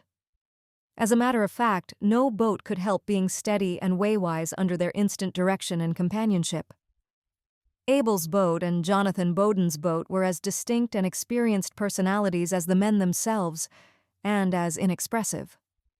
Arguments and opinions were unknown to the conversation of these ancient friends. You would as soon have expected to hear small talk in a company of elephants as to hear old Mr. Bowden or Elijah Tilley and their 2 mates waste breath upon any form of trivial gossip. They made brief statements to one another from time to time. As you came to know them, you wondered more and more that they should talk at all. Speech seemed to be a light and elegant accomplishment, and their unexpected acquaintance with its arts made them of new value to the listener. You felt almost as if a landmark pine should suddenly address you in regard to the weather, or a lofty-minded old camel make a remark as you stood respectfully near him under the circus tent. I often wondered a great deal about the inner life and thought of these self-contained old fishermen. Their minds seemed to be fixed upon nature and the elements rather than upon any contrivances of man, like politics or theology. My friend Captain Bowden, who was the nephew of the eldest of this group, regarded them with deference. But he did not belong to their secret companionship, though he was neither young nor talkative. "They've gone together ever since they were boys. They know most everything about the sea amongst them," he told me once. "They was always just as you see 'em now since the memory of man." These ancient seafarers had houses and lands not outwardly different from other Dunnet Landing dwellings, and 2 of them were fathers of families, but their true dwelling places were the sea, and the stony beach that edged its familiar shore, and the fish houses, where much salt brine from the mackerel kits had soaked the very timbers into a state of brown permanence and petrifaction. It had also affected the old fishermen's hard complexions until one fancied that when death claimed them it could only be with the aid, not of any slender modern dart, but the good, serviceable harpoon of a 17th-century woodcut.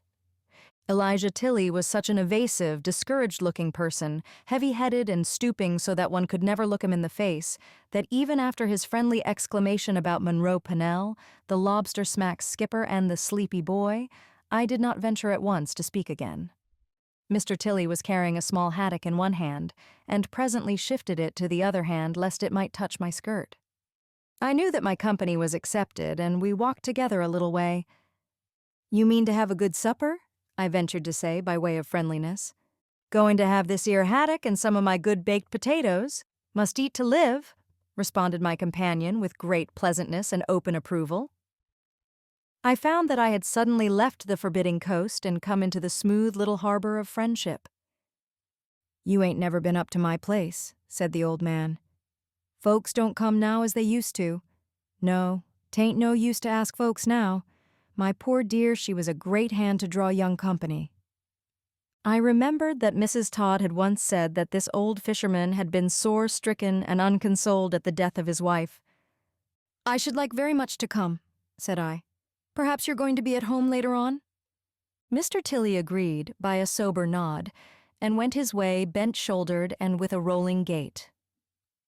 There was a new patch high on the shoulder of his old waistcoat, which corresponded to the renewing of the Miranda's mainsail down the bay, and I wondered if his own fingers, clumsy with much deep-sea fishing, had set it in. Was there a good catch today? I asked, stopping a moment. I didn't happen to be on the shore when the boats came in. No, all come in pretty light, answered Mr. Tilley. Addicks and Bowden, they done the best. Abel and me, we had but a slim fare. We went out arly, but not so arly as sometimes. Looked like a poor mornin'. I got 9 haddock, all small, and 7 fish. The rest on 'em got more fish than haddock.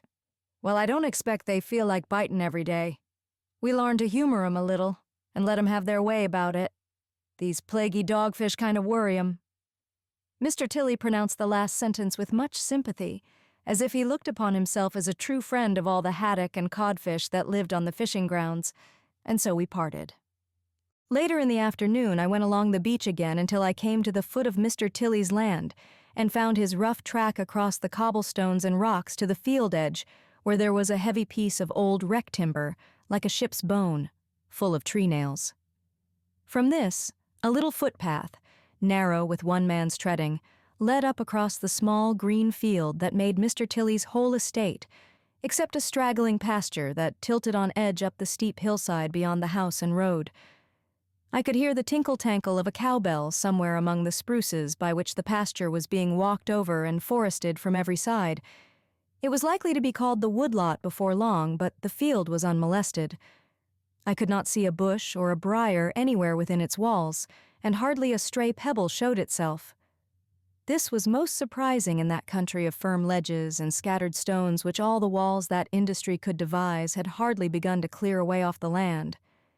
In the narrow field I noticed some stout stakes, apparently planted at random in the grass and among the hills of potatoes, but carefully painted yellow and white to match the house, a neat, sharp-edged little dwelling, which looked strangely modern for its owner. I should have much sooner believed that the smart young wholesale egg merchant of the landing was its occupant than Mr. Tilley, since a man's house is really but his larger body, and expresses in a way his nature and character. I went up the field, following the smooth little path to the side door. As for using the front door, that was a matter of great ceremony. The long grass grew close against the high stone step, and a snowberry bush leaned over it, top-heavy with the weight of a morning-glory vine that had managed to take what the fishermen might call a half-hitch about the doorknob. Elijah Tilley came to the side door to receive me. He was knitting a blue yarn stocking without looking on, and was warmly dressed for the season in a thick blue flannel shirt with white crockery buttons, a faded waistcoat and trousers heavily patched at the knees. These were not his fishing clothes. There was something delightful in the grasp of his hand, warm and clean, as if it never touched anything but the comfortable woolen yarn, instead of cold seawater and slippery fish. "What are the painted stakes for, down in the field?" I hastened to ask, and he came out a step or two along the path to see, and looked at the stakes as if his attention were called to them for the first time. "Folks laughed at me when I first bought this place and come here to live," he explained. "They said 'twain't no kind of a field privilege at all. No place to raise anything, all full of stones. I was aware 'twas good land, and I worked some on it, odd times when I didn't have nothin' else on hand, till I cleared them loose stones all out. You never see a prettier piece than 'tis now did you? Well, as for them painted marks, them's my buoys. I struck onto some heavy rocks that didn't show none, but a plow'd be liable to ground on 'em, and so I ketched holt and buoyed 'em same's you see. They don't trouble me no more'n if they wa'n't there." "You haven't been to sea for nothin'," I said, laughing. "One trade helps another," said Elijah with an amiable smile. "Come right in and set down. Come in and rest you," he exclaimed, and led the way into his comfortable kitchen. The sunshine poured in at the 2 further windows, and a cat was curled up sound asleep on the table that stood between them. There was a new-looking light oilcloth of a tiled pattern on the floor, and a crockery teapot, large for a household of only 1 person, stood on the bright stove. I ventured to say that somebody must be a very good housekeeper. "That's me," acknowledged the old fisherman with frankness. "There ain't nobody here but me. I try to keep things looking right, same's poor dear left 'em. You set down here in this chair, then you can look off and see the water. None on 'em thought I was going to get along alone, no way, but I wasn't going to have my house turned upside down and all changed about. No, not to please nobody. I was the only one knew just how she liked to have things set, poor dear, and I said I was going to make shift, and I have made shift. I'd rather tough it out alone." And he sighed heavily, as if to sigh were his familiar consolation.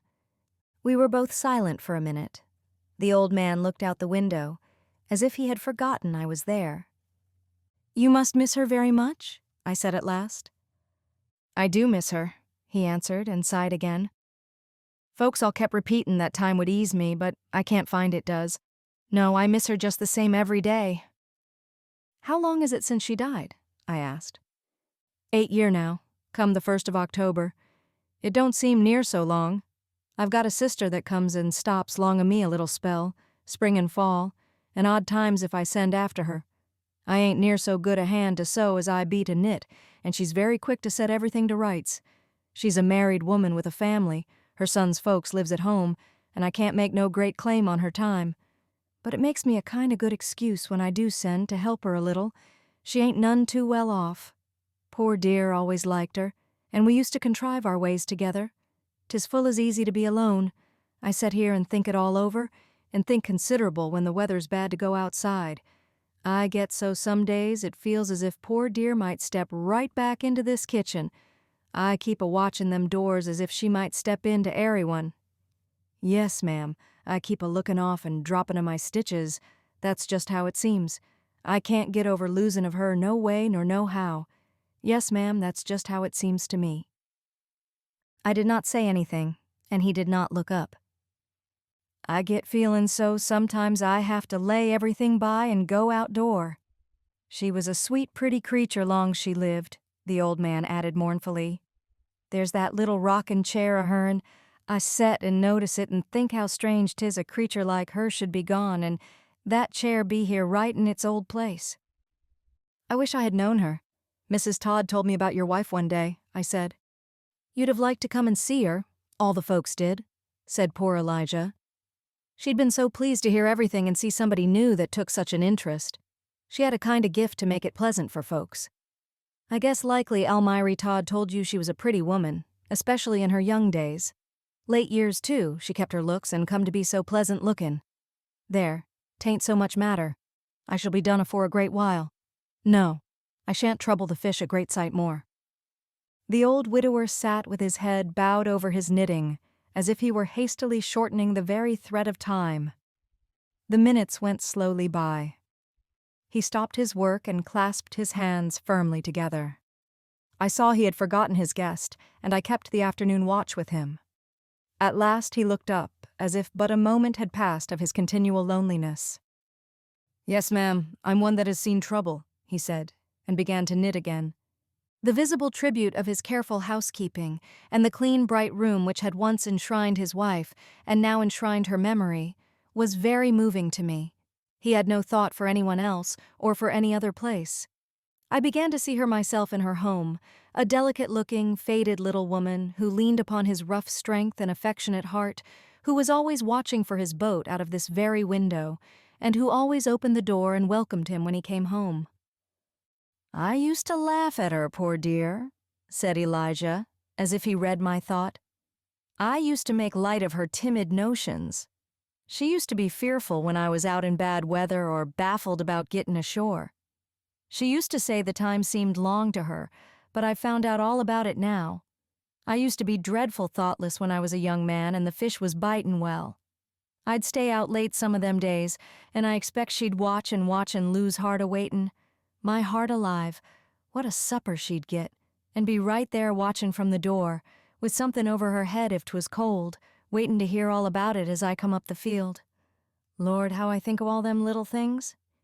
This was what she called the best room, in this way, he said presently, laying his knitting on the table and leading the way across the front entry and unlocking a door, which he threw open with an air of pride. The best room seemed to me a much sadder and more empty place than the kitchen. Its conventionalities lacked the simple perfection of the humbler room and failed on the side of poor ambition. It was only when one remembered what patient saving and what high respect for society in the abstract go to such furnishing that the little parlor was interesting at all.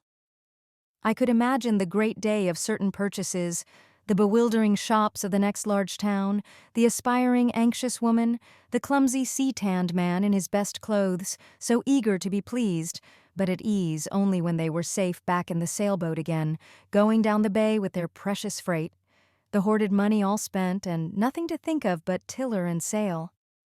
I looked at the unworn carpet, the glass vases on the mantelpiece with their prim bunches of bleached swamp grass and dusty marsh rosemary, and I could read the history of Mrs. Tilley's best room from its very beginning.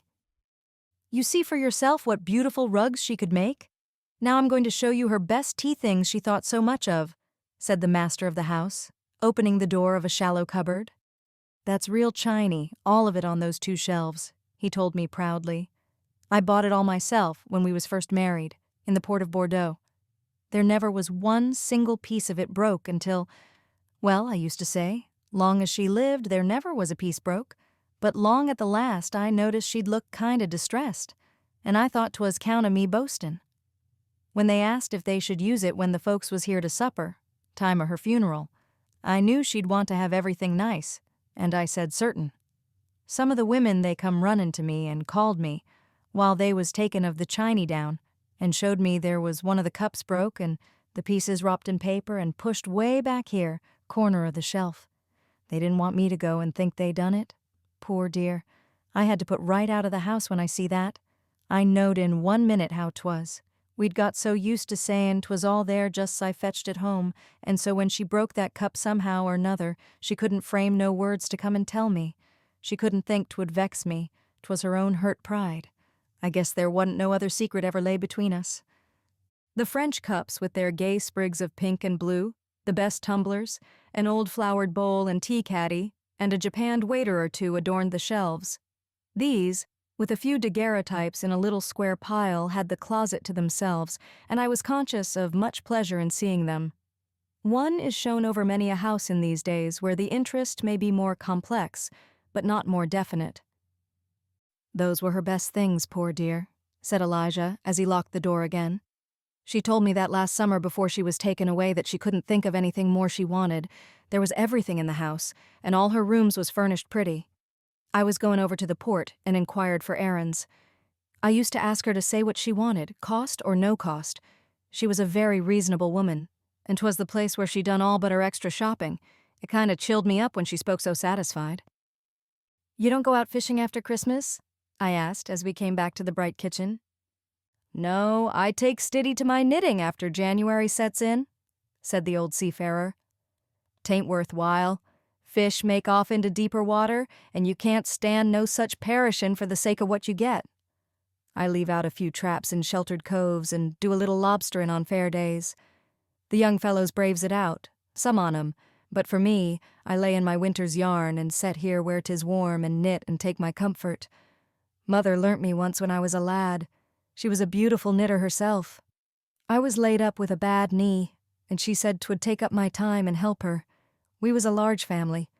They'll buy all the folks can do down here to Attic's store. They say our Dunnet stockin's is gettin' to be celebrated up to Boston. Good quality of wool and even knittin' or something. I've always been called a pretty hand to do nettin', but seams is master cheap to what they used to be when they was all hand-worked. I change off to nettin' long towards spring, and I piece up my trawls and lines and get my fishin' stuff to rights. Lobster pots, they require attention, but I make 'em up in spring weather when it's warm there in the barn. No, I ain't one of them that likes to set and do nothin'. You see, the rugs, poor dear, did them. She wasn't very partial to knittin', old Elijah went on after he had counted his stitches. Our rugs is beginnin' to show wear, but I can't master none of them womanish tricks. My sister, she tinkers 'em up. She said last time she was here that she guessed they'd last my time. The old ones are always the prettiest, I said. You ain't referrin' to the braided ones now? Answered Mr. Tilley. You see, ours is braided for the most part, and their good looks is all in the beginnin'. Poor dear used to say they made an easier floor. I go shufflin' round the house same's if 'twas a boat, and I always used to be stubbin' up the corners of the hooked kind. Her and me was always havin' our jokes together, same's a boy and girl. Outsiders never'd know nothin' about it to see us. She had nice manners with all, but to me there was nobody so entertainin'. She'd take off anybody's natural talk winter evenin's when we set here alone, so you'd think 'twas them a-speakin'. There, there. I saw that he had dropped a stitch again, and was snarling the blue yarn round his clumsy fingers. He handled it and threw it off at arm's length as if it were a codline, and frowned impatiently.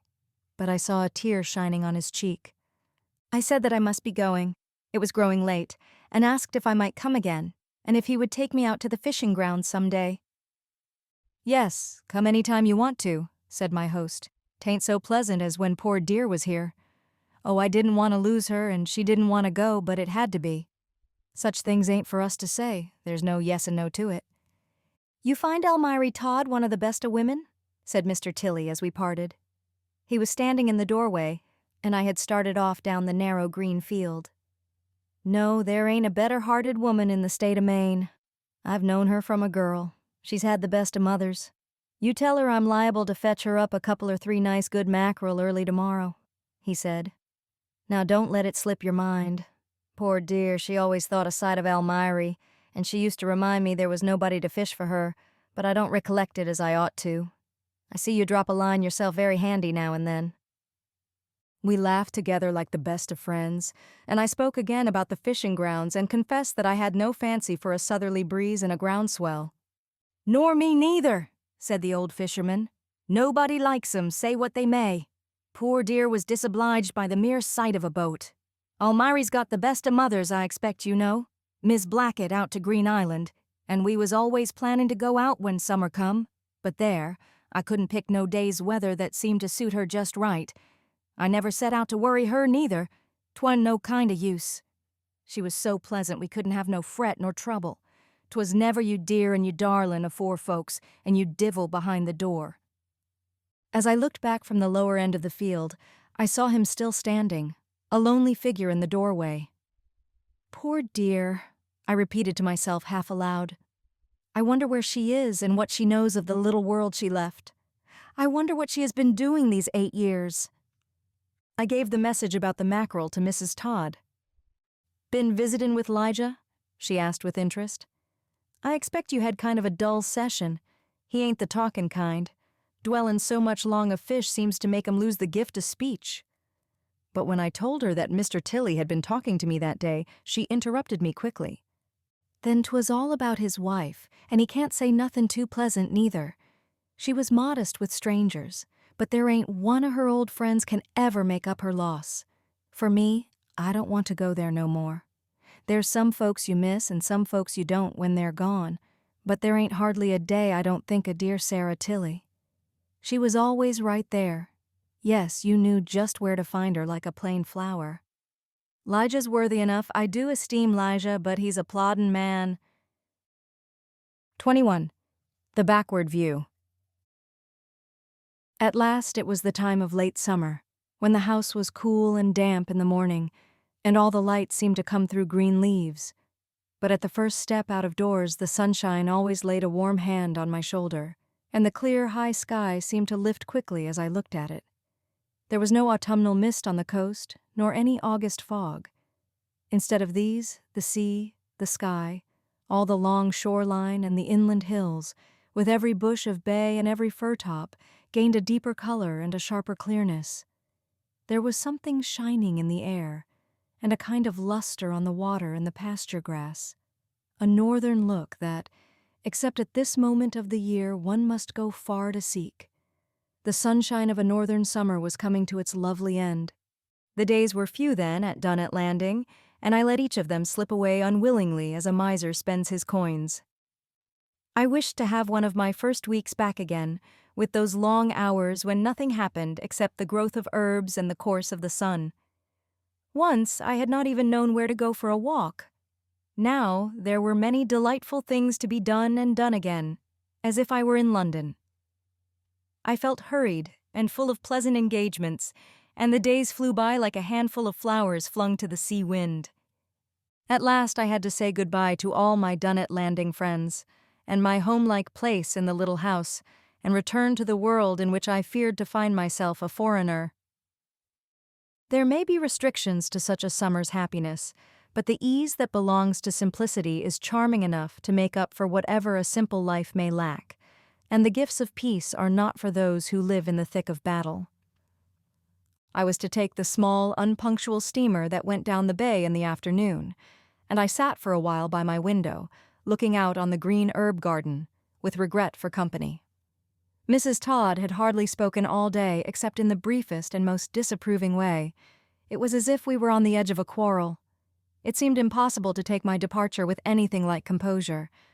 At last I heard a footstep, and looked up to find that Mrs. Todd was standing at the door. "I've seen to everything now," she told me in an unusually loud and businesslike voice. "Your trunks are on the wharf by this time. Captain Bowden, he come and took 'em down himself, and is going to see that they're safe aboard." "Yes, I've seen to all your 'rangements," she repeated in a gentler tone. "These things I've left on the kitchen table you'll want to carry by hand. The basket needn't be returned. I guess I shall walk over towards the port now and inquire how old Miss Edward Kaplan is." I glanced at my friend's face and saw a look that touched me to the heart. I had been sorry enough before to go away. "I guess you'll excuse me if I ain't down there to stand around on the wharf and see you go," she said, still trying to be gruff. "Yes, I ought to go over and inquire for Miss Edward Kaplan. It's her third shock, and if Mother gets in on Sunday she'll want to know just how the old lady is." With this last word, Mrs. Todd turned and left me as if with sudden thought of something she had forgotten, so that I felt sure she was coming back. But presently I heard her go out of the kitchen door and walk down the path toward the gate. I could not part so. I ran after her to say goodbye, but she shook her head and waved her hand without looking back when she heard my hurrying steps, and so went away down the street. When I went in again, the little house had suddenly grown lonely, and my room looked empty as it had the day I came. I and all my belongings had died out of it, and I knew how it would seem when Mrs. Todd came back and found her lodger gone. So we die before our own eyes. So we see some chapters of our lives come to their natural end. I found the little packages on the kitchen table. There was a quaint West Indian basket which I knew its owner had valued, and which I had once admired. There was an affecting provision laid beside it for my seafaring supper, with a neatly tied bunch of southernwood and a twig of bay, and a little old leather box which held the coral pin that Nathan Todd brought home to give to poor Joanna. There was still an hour to wait, and I went up the hill just above the schoolhouse and sat there thinking of things, and looking off to sea, and watching for the boat to come in sight. I could see Green Island, small and darkly wooded at that distance. Below me were the houses of the village with their apple trees and bits of garden ground.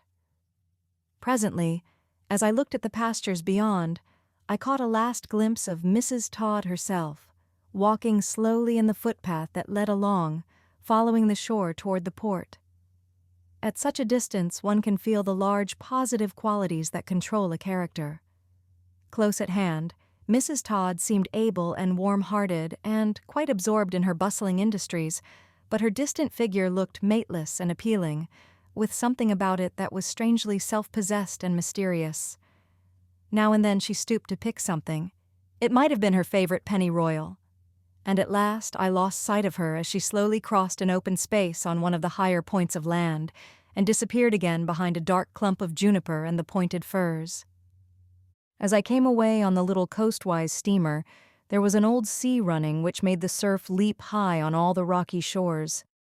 I stood on deck, looking back, and watched the busy gulls agree and turn and sway together down the long slopes of air, then separate hastily and plunge into the waves. The tide was setting in, and plenty of small fish were coming with it, unconscious of the silver flashing of the great birds overhead and the quickness of their fierce beaks. The sea was full of life and spirit. The tops of the waves flew back as if they were winged like the gulls themselves, and like them had the freedom of the wind. Out in the Maine Channel we passed a bent-shouldered old fisherman bound for the evening round among his lobster traps. He was toiling along with short oars, and the dory tossed and sank and tossed again with the steamer's waves. I saw that it was old Elijah Tilley, and though we had so long been strangers we had come to be warm friends, and I wished that he had waited for one of his mates. It was such hard work to row along shore through rough seas and tend the traps alone. As we passed, I waved my hand and tried to call to him, and he looked up and answered my farewells by a solemn nod. The little town, with the tall masts of its disabled schooners in the inner bay, stood high above the flat sea for a few minutes. Then it sank back into the uniformity of the coast and became indistinguishable from the other towns that looked as if they were crumbled on the furzy green stoniness of the shore. The small outer islands of the bay were covered among the ledges with turf that looked as fresh as the early grass. There had been some days of rain the week before, and the darker green of the sweet fern was scattered on all the pasture heights. It looked like the beginning of summer ashore, though the sheep, round and warm in their winter wool, betrayed the season of the year as they went feeding along the slopes in the low afternoon sunshine. Presently the wind began to blow, and we struck out seaward to double the long sheltering headland of the cape, and when I looked back again, the islands and the headland had run together, and Dunnet Landing and all its coasts were lost to sight.